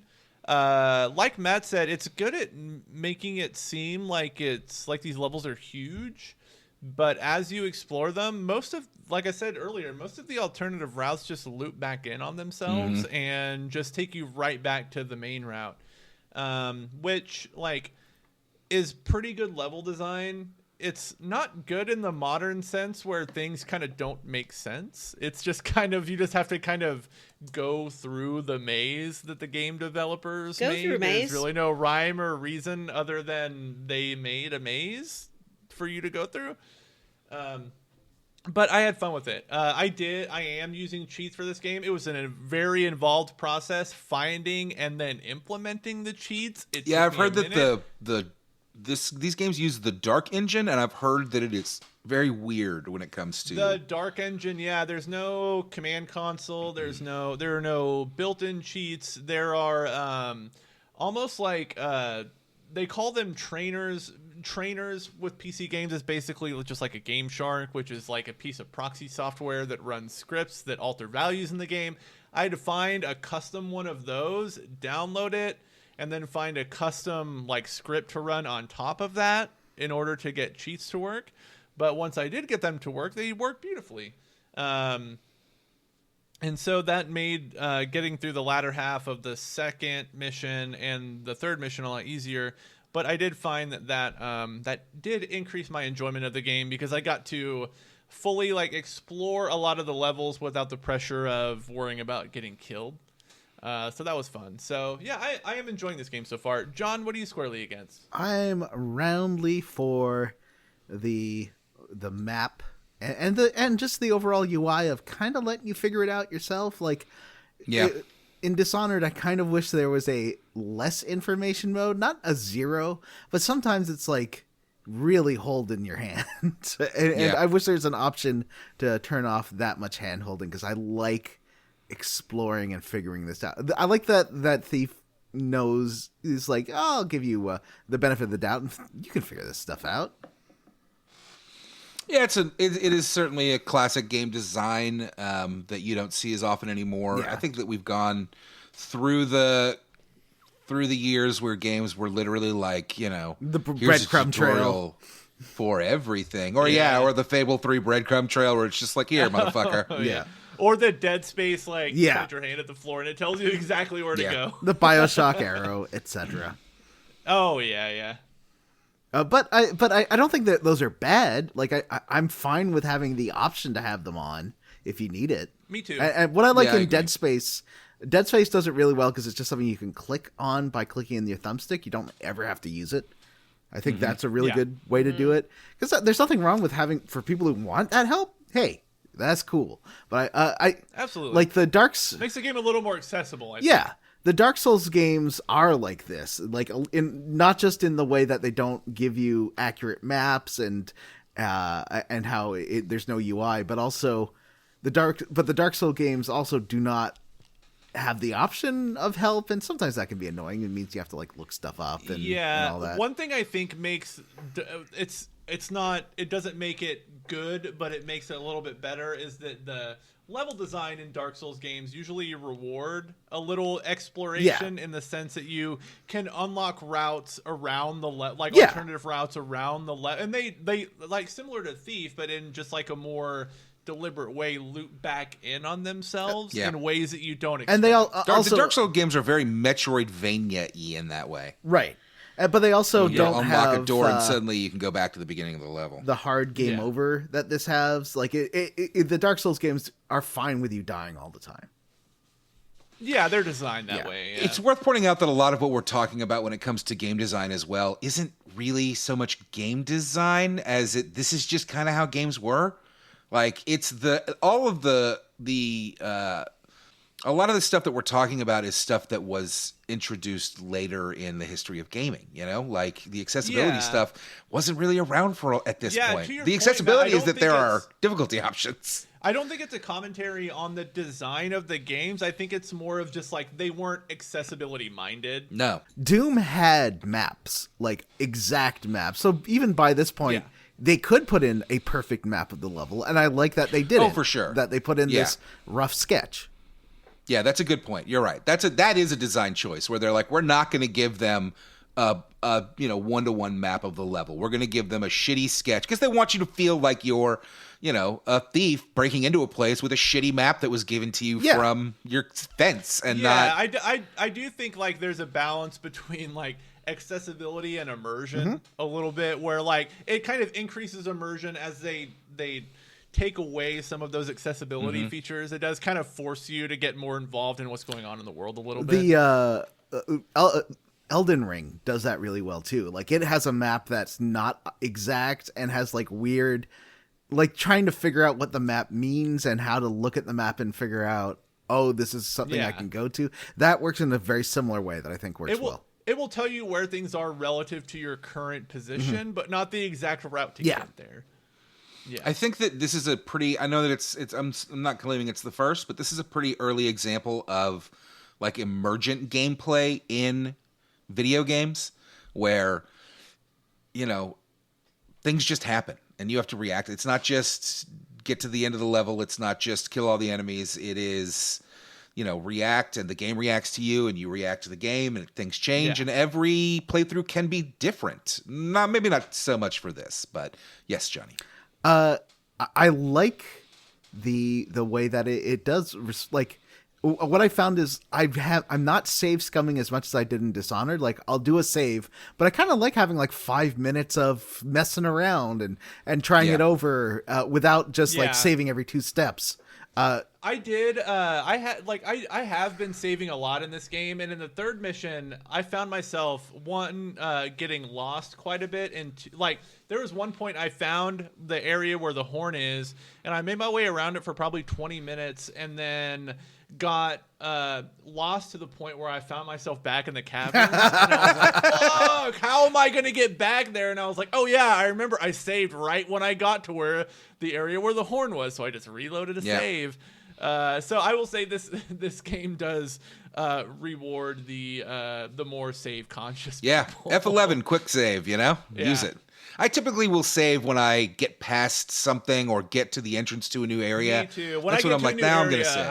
I'm hitting that save button. But I'm not save scumming so much because, again, these missions aren't super long, at least so far. I hope that the missions don't get super long as we go forward. We'll see what happens. I don't remember all the details. But anyway, as for me, obviously, I picked this game. I'm roundly 4.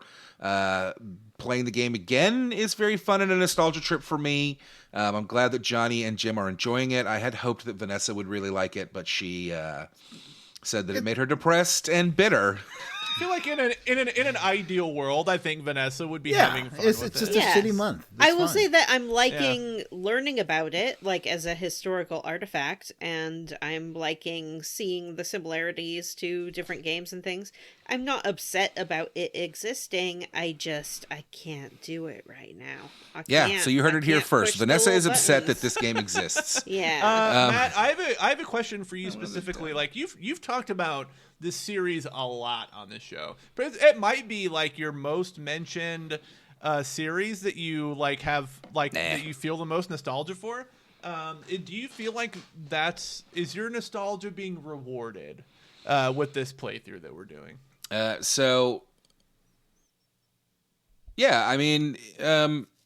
I kind of question whether I think that I probably played Thief 2 the most, so some of the things that I kind of have been expecting have not shown up in this game, but maybe they're going to. I remember these levels, not well enough to like remember the design, but I remember running into the Burek thingies. I remember that first level. I remember that stupid goddamn trying to figure out how to get up the mine shaft or whatever.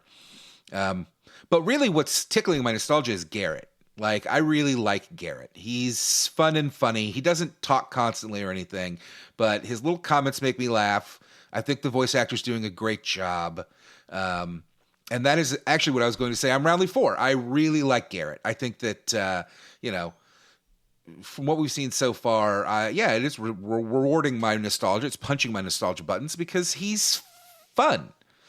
He's not, and I think that's where that reboot went so wrong, is that they made Garrett into this cool, like, action guy and, like, rough voiced, like, hero, and he's not. He kind of sucks, like, if you get into a fight, you're fucked, particularly if there's 2 guards. Like he's a competent thief, but he's not a competent warrior. But he's funny and like quippy and clever and fun and to hang out with. Even if so far we haven't seen a ton of that, and I don't know that we'll see a ton of it in this game versus what I remember. Maybe I'm thinking more Thief 2 is where he gets more characterization. I don't know. We'll see. But yeah, like it's a good game, and that's what I'm rallying for. It's just I like spending time with Garrett. He's fun. He's a fun guy. Hopefully he doesn't start dropping slurs or making fat jokes about women or, like who knows with a game from the 90s. We'll see. He gets grossed out by a gay guy. Yeah. Yeah, we'll fucking see. I'm a little worried about that because this is a game, this is a Western game made in the 90s, which, that's kind of playing with fire there.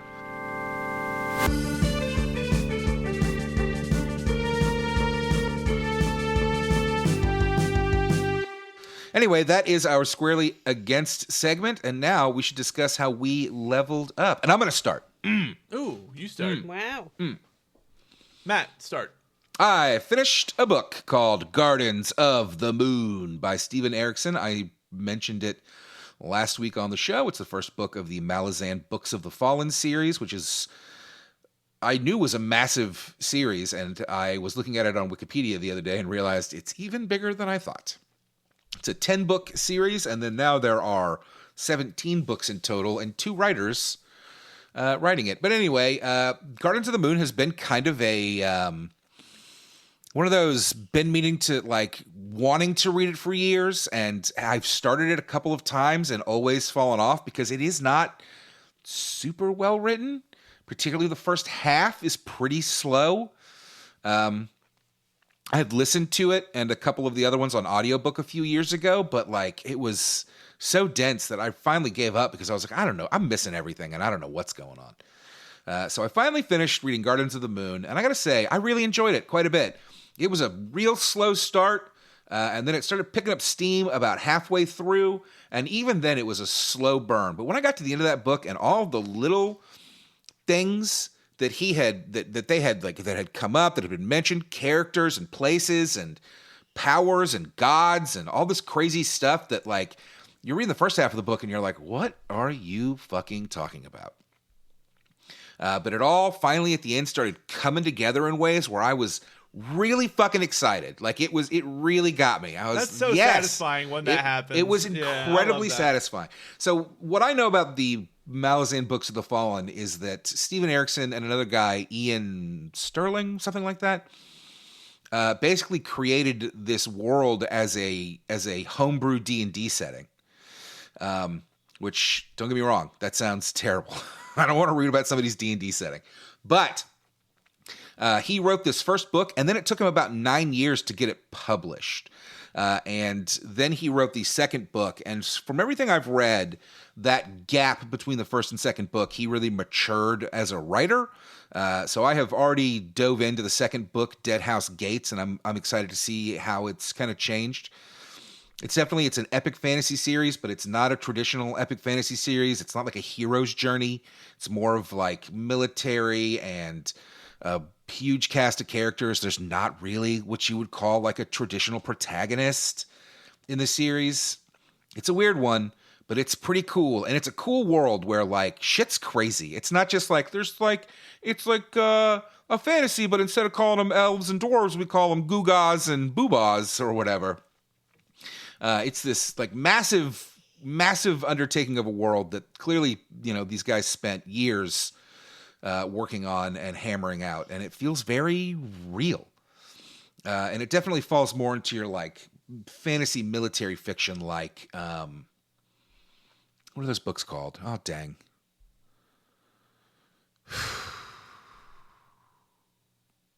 Well, I can't remember. There's another series that I really love that is very it's not about heroes. It's about soldiers trying to survive. You know what I mean?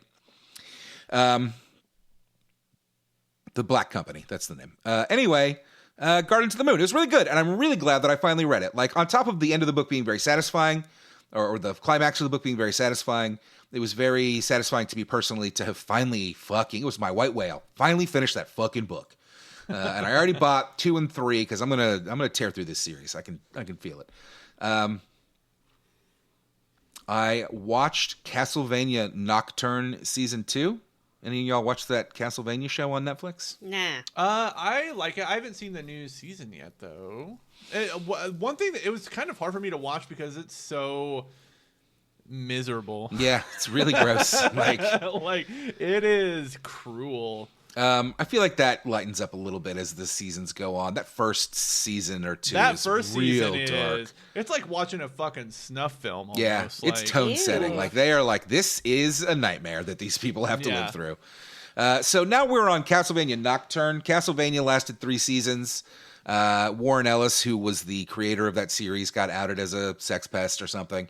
I don't remember anymore, but regardless, Netflix dumped him, and they are now producing Castlevania Nocturne, which takes the story a few hundred years into the future. I liked the first season of Nocturne. I haven't.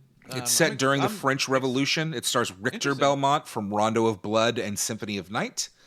And the second season was really good. I knocked it out in a day. I liked it a lot. We'll see if they get a season 3. They certainly set up some space for that, but it does finish up its own little story, which I really like. I'll tell you just one thing that I do really like about the Castlevania show is that they do a great job creating all these different vampires that are like interesting and scary and feel like not necessarily real people, but like real fleshed out like people. They're good characters. Yeah. Both the first series and this one have done a great job with that. Yeah. You can definitely tell who the main characters are because they're not people who die horrible deaths 5 seconds after they show up on screen. Yeah, boy, that first season really was. And I know that it definitely, that stuff still goes on, but I feel like that first season was the worst. Oh, man, it was so bad. Yeah, it is stomach turning. I mean, the animation was great, but like, oh man, you've never seen more people dying miserably in your whole life than the action is fucking great. That is one spot where it really shines. You can tell they're pumping some money into this animation. And finally, I played not enough to get too far into it, but I played a little bit of that Legend of Zelda Echoes of Wisdom today. That game's fun. Like me, that Zelda. The game starts with you playing as Link. You've got your full set of hearts. You're clearly like at top of Ganon's castle, so you just have to go through a few rooms. And I was playing it, and I was like, God, I wish I was playing this game right now. Like, I want to be this. And then Link gets sucked into a portal, but not before shooting off an arrow and freeing Zelda. And now Zelda has to go save Link. And she does it with her magic. I don't know. I like it. It's fun. Do I want to be stabbing things with swords? Yes, I do. And I can't do that. But what I can do is spawn little enemies onto the field and then make them lock onto an actual, like my own little minions, and make them lock onto an enemy, and then they go kill it. And that's pretty satisfying too. Jim, how did you level up? I saw a couple movies this past week. Last night, I saw 2 movies, actually. I went and saw The Wolfman, directed by Lee Wanell. And, it's kind of his worst movie so far. Oh, wow. What are his other movies? He did Upgrade. He did The Invisible Man. And he wrote... I don't know if he directed it. John... You looked this up last night. I don't know if he directed, but he definitely wrote the first Saw movie. Yeah, he was really? involved. I think he was a co-director with James Wan. He wrote it, and he also played the character that was not Carrie Elwes in the movie. So that's Lee Wanell. He's an extremely talented director. If you've ever seen Upgrade or The Invisible Man, like the stuff he does with his camera is really interesting. He's always like tilting his camera or doing interesting things in the frame. Like I think he's a really cool director. This one I think was really hindered by the story and the script. It's like at first it seemed to be about like the theme of it was kind of generational trauma, which is a cool kind of vehicle for a werewolf thing, because a werewolf infection is it's usually referred to as a curse, which is kind of an interesting metaphor for generational trauma in a way. but was handled really clumsily and kind of dropped about a third of the way through the movie. The werewolves looked okay, but like not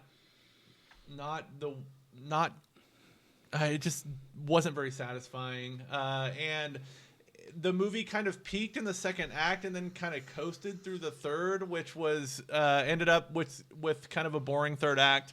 The performances were good. The score was good. The movie looks great.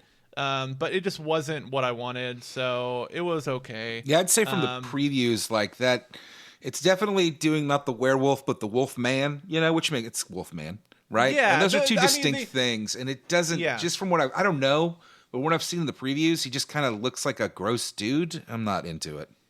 Yeah, it's like it does a lot of cool stuff with the actual transformation. Like in most werewolf movies, the big kind of money scene is the transformation sequence, right? Like the first time the main character or the antagonist morphs into a werewolf, that's where the money is. In this one, it's really kind of a slower burn. Like it's more of like an infection that slowly takes him over and morphs him over the course of a night, which was interesting, but ultimately, like, the end result looked kind of shitty.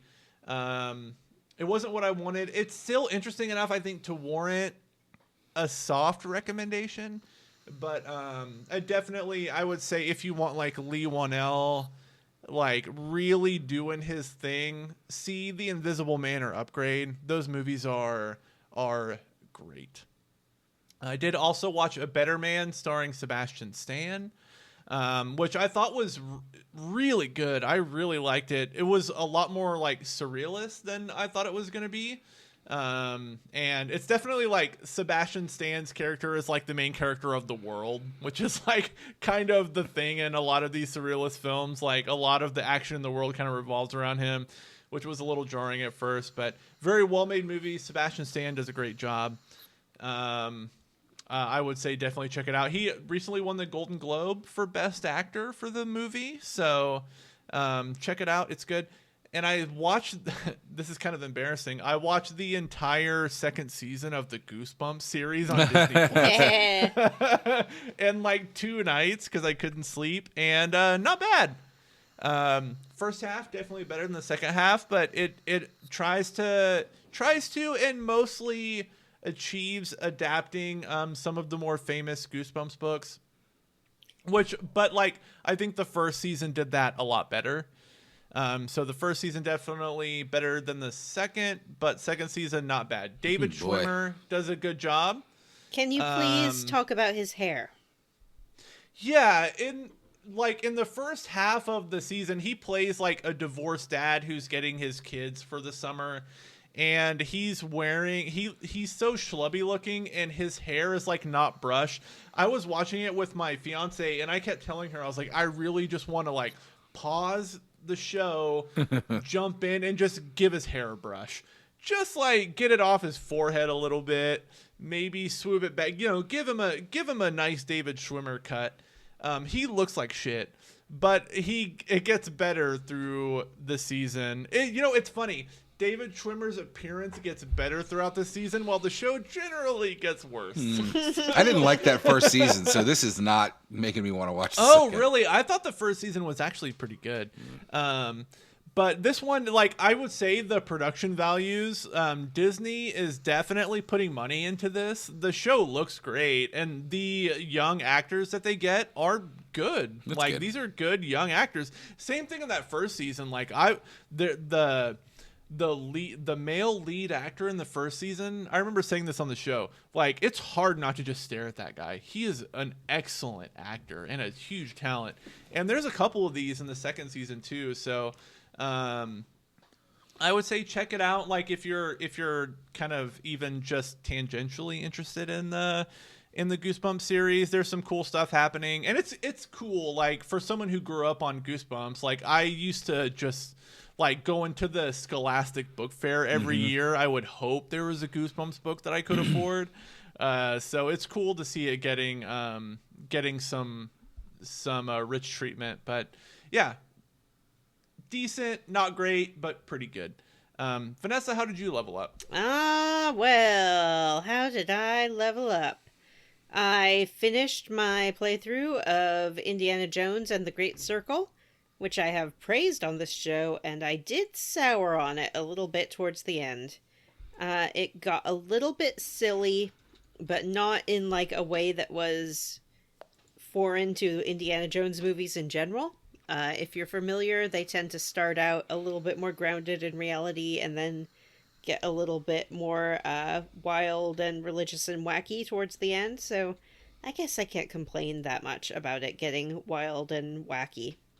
But there was a swimming level with a giant insta-kill snake. Spoilers, that will kill you instantly.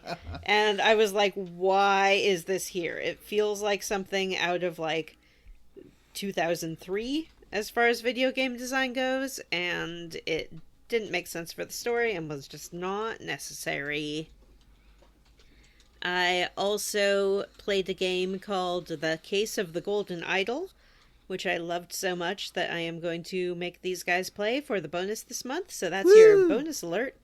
I gotta Case play of it. the Golden Holy Idol, shit. which is it's available on Netflix games. If you have Netflix, you can play their games on mobile devices, or I think you can also find it on Game Pass or wherever your games are sold.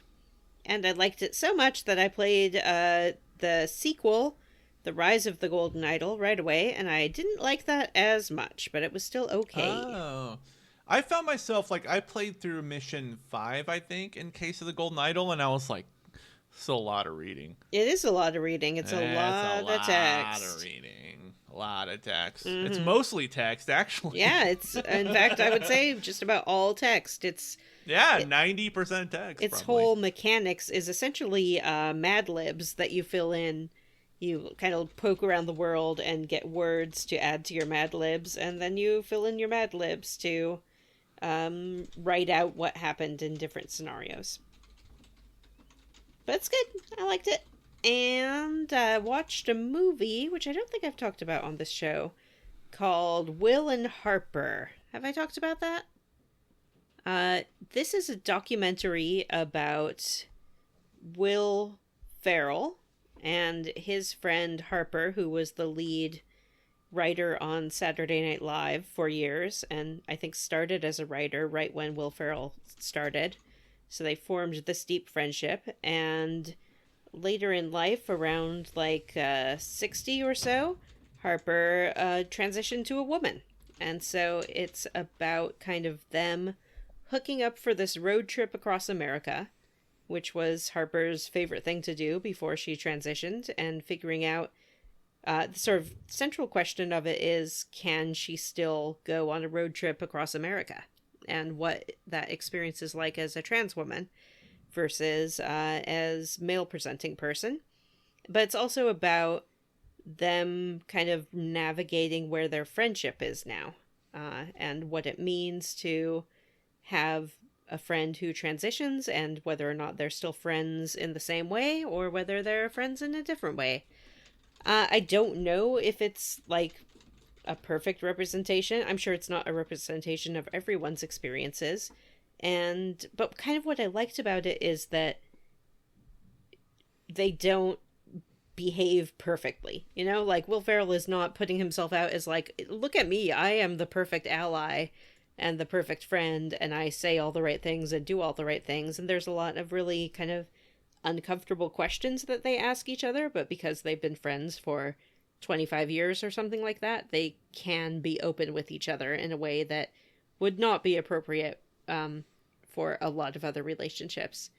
So I really want to check that out. I remember when the trailer was released, and I was kind of felt the same way as you, like, oh, is this going to be like a kind of pseudo Will Ferrell bro comedy? Yeah. 'Cause, like, Will Ferrell, like when I was in high school and college, like, you could have entire conversations with other straight men and just do quotes from like Old School, right, or Step Brothers. Like, you could communicate that way. And so I was like, oh, this is going to be kind of one of those things. And then I saw the trailer, and it was his friend saying like, I'm scared to go here. Yeah. Or like him asking him really kind of raw and arresting questions. And I was like, oh, this actually looks awesome. Yeah, and Harper Steele, who is the woman, wrote a lot of those kind of Will Ferrell comedy things too. So it's like she's been involved in writing not just for Saturday Night Live, but she wrote like some movie where it's all in Spanish that Will Ferrell's in, which I've never seen. That was his Spanish soap opera movie. Yeah. I can't remember what it's called, and I've never seen it, but I know of it. Yeah. And she wrote Eurovision, which I loved, which was I like that too. Yeah, the movie about Will Ferrell being this like Icelandic singer entering the Eurovision that was a pretty contest. funny movie. Yeah, so I liked it a lot. I was kind of hesitant to watch it because I'm like, this is just going to make me like feel bad about other people and how prejudiced they are, and I didn't think I was going to get a lot out of it. But I will say that like I'm not like the hugest Will Ferrell fan as far as his films. Like I don't watch a lot of that kind of stuff. I haven't seen Step Brothers. I haven't seen some of his like seminal stuff. But he is just like as a person so charming and funny that like within the first 5 minutes of the movie I'm like totally on board, fully want to see like where this goes and what happens. He seems like a really just a nice person to be around. He really does. There's this part where they go to visit Harper's sister and she puts them up in her house, like in the guest room. And Will Ferrell is just like so kind about it. He's like, oh, this is great. What a great room. And it's just like a tiny room with a bed in it. And I'm like, this guy has stayed at like the Four Seasons and all of this shit. And I will say the best part of a lot of Will Ferrell's movies, like Old School and Step Brothers, is the outtakes where you see him just genuinely trying to like kind of in character, but also as Will Ferrell, just trying to like make his friends laugh. Yeah. It's very charming. Yeah, so I recommend it, actually. I think I watched it on Netflix. I'm sure you can find it on other things as well. It also has, like, Will Forte and Colin Jost and Tim Meadows and Lorne Michaels. I love Will Forte. Yeah. He's, like, one of my favorite celebrities ever. It has a whole bunch of other kind of SNL and comedy people in it as well. So, yeah, I strongly recommend that film. Johnny, how did you level up? I heard about a game and I recommended it to Vanessa called The Root Trees Are Dead. And I think Vanessa should check it out because I think it'll be right up Vanessa's alley. I agree, and you are not the only person who has suggested that to me, actually. But you are the person whose suggestion means the most. Aww. Otherwise, if you're wondering, usually this is not a good sign that I'm having a great time. I've been playing Animal Crossing again. I picked up the 3DS one, and I've been playing that. And if you know me, that is a sign I'm not having a good time. Yeah. There's a few little clues, like me just stopping playing Thief and being like, I'm not doing this. Yeah. And Johnny playing Animal Crossing. For different reasons. Yeah. I'm not embroiled in U.S. politics to the same level that you are. Not until we hit you with those tariffs. Yeah, not until you're the 51st state, buddy. Yeah.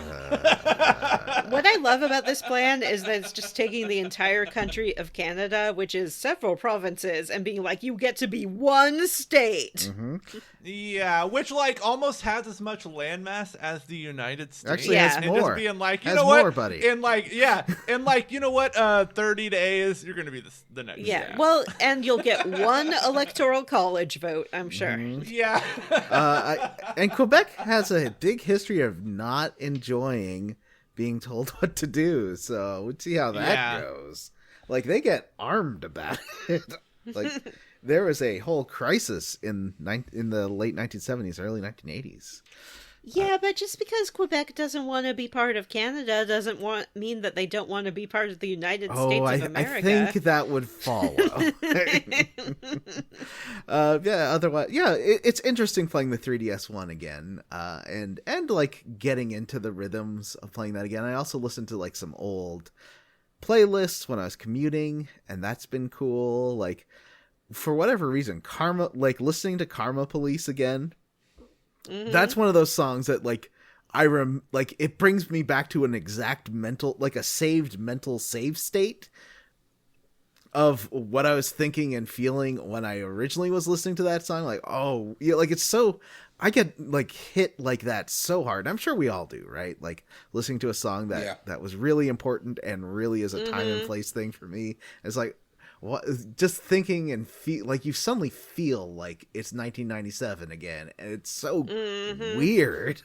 You're like, oh yeah, that's what my brain was like back then. Weird. And it's good to have mentally grown from then. But yeah, having a shitty time. I have not finished Sea of Stars yet. I got to the last boss, but she killed me. So I will try it again when I have some free time, which is not this weekend.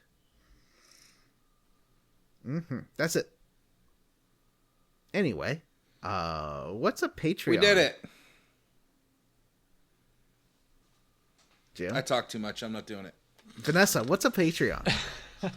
Patreon is where you can get even more Square Roots content. Say you're listening to this and you're like, I sure do like it. I've listened to everything on the main feed several times. It's my favorite podcast. If only there was more Square Roots to listen to. Good news, there is. And you can find it on the Patreon. And beyond that, you can help us. You can help us make this free content, ad-free content that we bring to you every single week for nearly a decade by joining the Patreon. Yay!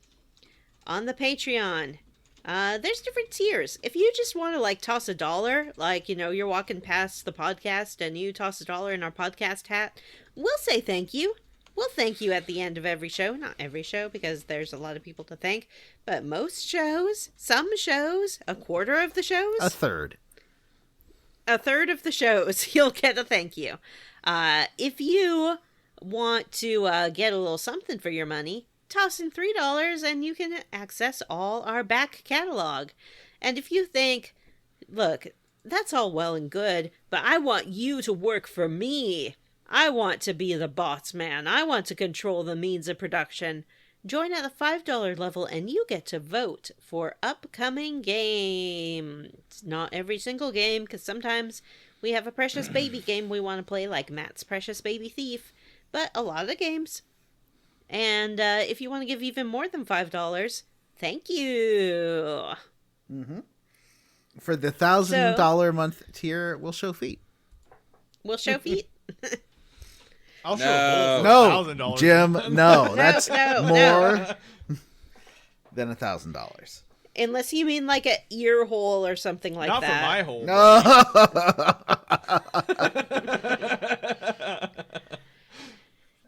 Well, we can't be the judge of Jim's hole. Only the people who judge Michigan's prettiest butthole or whatever Yeah, it you is know what? Matt Only sent us a the- flyer for. Only the market can decide the value of my hole. Yeah, it's true. So we like to thank every Patreon.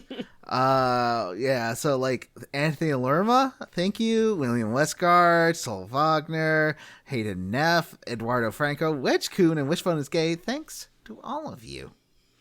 I'd like to thank Andy Smith, David Shook, Robert T., Butts on Parade, Nick, Fei Fong Dong, and Jake Dickerson.